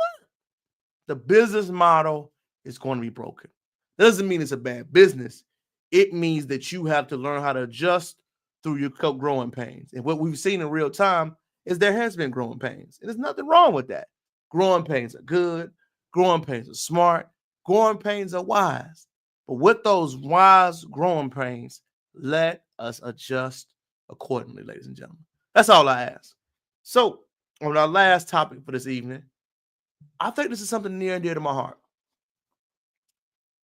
On this subject, y'all, I had no idea that boomers were nationwide viewed as horrible parents and grandparents. Let's break it down. Baby boomers were a certain age of Americans that came to this country, and it's universally said, parents, children, that they only care about themselves. My parents are Gen X babies. My grandmother will be boomers. My different families and wife's family are boomers. The differences in their parental style is very different. What I learned from that is immediately there is a gap in how most people view their parents and how they get down. So I went down the rabbit hole this week and I saw something very interesting. I want to play 2 videos for you. Both of them speaking on how boomers and what they did for them are still affecting them to this day. That's really the issue right now. Some weird shit boomer grandparents do that millennials can't relate to, because we didn't have those type of grandparents. My mom comes over for her yearly visit, snaps a picture of the kids, or sometimes she doesn't even do that. She'll just take a picture off my Facebook page, post it to her Facebook page and say, I love hanging out with my grandkids so much. They're so amazing. And then her friends comment and say, being a grandparent is so amazing. It's just so great. And she's like, I know, I love it. Send the kids a hug for me. Lives 40 minutes away, hasn't seen the kids in 6 months. Okay, no, probably not going to do that. Thanks. They don't even know who you are. You just had a baby? Well, that's not my fault. I'm working. If I get a chance to come up to the hospital and see you and the baby, I will. Gets off work at 4 or 5 normal time, but never comes. You want me to stay the night at your house so that your husband can stay at the hospital with you? I never had that. Your husband needs to come home and stay the night with his own kids. You should be able to stay the night at the hospital alone. Wow. Seeing that reaction, man, is very powerful. Let me play one more before I go into my deep analysis of it. Play one more. You want to know why millennial parents are so exhausted? Because our kids don't have the type of grandparents that we had. My ex-wife and I both live down here in Florida. Her mom lives in Ohio. She has access to free flights because my ex-wife works for a major airline company. Free flights. My kid's grandmother has come down here one time in 15 years to visit the grandchild. My mom lives 20, 25 minutes across town, same county. One, maybe 2 times in the last decade, my mom has driven across the county, but it's always, why don't you ever bring the grandbaby over? Why don't you ever bring the grandbaby over to hang out with me? My kid's 15. My mom could drive over here. Boomer parents want to invest nothing and reap the familial rewards of being, I want to be an awesome grandparent, but I don't want to have to do anything for it. These people are retired. They got nothing going on. Both of them. Somehow it's our fault that their grandkid doesn't see them. It's our fault. Only our fault. To hell with boomers. You want to know why? This subject, y'all, is deep. Number one, I wasn't aware. I wasn't aware that the boomer hate was so strong, but I can see it amongst my family. I can see how my grandmother did not watch us a lot, how she was always emphasized having her own life.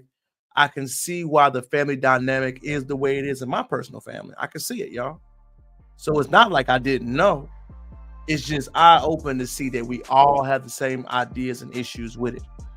Number two, it is also very triggering to see that they all have the problem, but all want to say it's the children's fault. I am the parent. It is my responsibility to see my kids and grandkids. I am the parent. It is my job to uphold and amend that relationship. I am a parent for life. Not until you're 18. Until you are well off established and how I can help you in any way. Now, I know my parents have financial limitations, but they are there emotionally and mentally in ways they can be, which is fine to me. I understand I ain't getting nothing but bills when they pass. And that's okay. I ain't mad at it. It's just what it is. Now, I want to set my children up to be better. And that is my journey and my purpose and what I would like to do. Now, there will be stipulations behind that, of course. But to know that there are parents out there that don't want to help, don't want to get financial, selfish with their time, and then want to have a healthy and established relationship, y'all are crazy. Y'all are crazy because once you get older and you actually see how life is going to go, you're going to be alone. The one thing we know how the cycle of life goes is this. You live, you get old, you lose your health, you lose your wealth, you lose your well-being, you lose your capacity to take care of yourself. You will have to then deal with and what it takes to know what it's like to be on your own and live your life.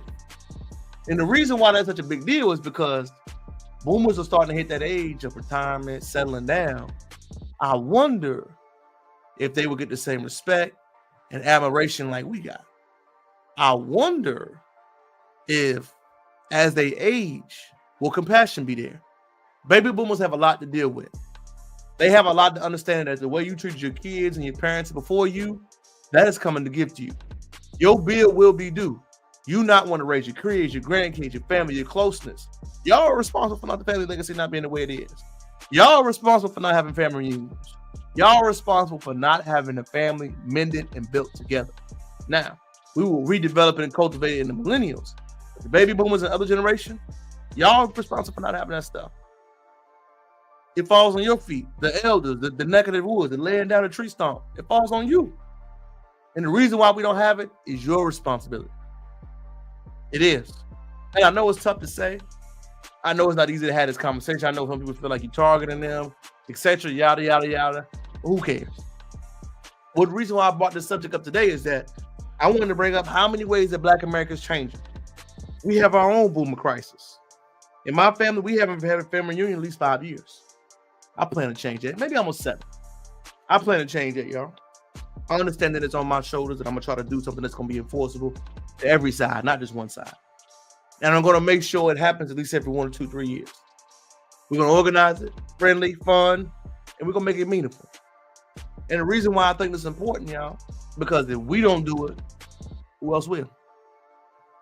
I'm still a country boy at heart. I still got the country legacy, but I do have my own name and generations.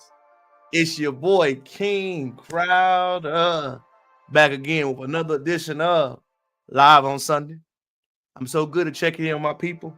I want to let you know, man, top 5 podcasts will be released this week. NSA meeting. closing thoughts, hammering things. And finally, everything is a blessing, man.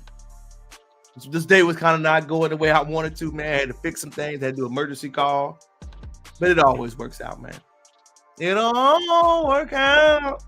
A lot of part of life won't be fun. But as I get ready to close, remember, take care of yourself, take care of your family, enjoy your week, and try to pray and have some quiet time. For me this week, y'all, less music, more on my spiritual, mental side. I'm going to really focus on that this week so I can make sure I finish this first quarter strong. If you did not know, we're almost 90 days into 2025. Did you complete everything in the first quarter? Did you complete everything in your list? Me, I'm about 75% there. It's still about 25% of things that need to get done, that will get done, that I'm going to focus on, that I'm going to make sure I clear. But everything we talked about will get done. In addition to, I dropped the nugget in the podcast. I will be sparking up the Black Male Interview Series. Professionals, real life, emotional, raw, uncut, unfiltered. It will be a series sparking all of this conversation up. I am so excited to bring it to you. I'm going to be so excited to chop it up with you. I'm going to be so excited to talk about real things that we got in our issue, real things we got in our community, real problems, real conversation, all of it. I'm going to lay it down and make sure that we all have an understanding. Because remember, if brothers don't help each other, we can't build off each other. If we don't build off each other, how can we grow together? That's the whole thing about the Crowder Gang, whole thing about the Crowder brand, what I'm trying to do. So that's what's cooking up this week, y'all. Meetings, focus, laying down an interview series, laying down these notes. So make sure you stay tuned for your boy. Make sure you stay equipped to what I got going on. Make sure you stay current. Make sure you stay following. And most importantly, checking your family, checking your loved ones. Read, pray, work out, and live life, baby. Until next time, it's your boy, King Crowder. For another edition of Live on Sunday. It was so impressive to have y'all here. Make sure you comment, like, and subscribe. Make sure you tell your family you love them, your wife, your loved ones, your friends, your brothers, your sisters. Make sure you check in with them. If not, it's in the text. I'm thinking about you. I miss you. I'm proud of you. I wish I could see you. I'm honored to have you around me. That's what you do. Until next time, it's your boy, checking out.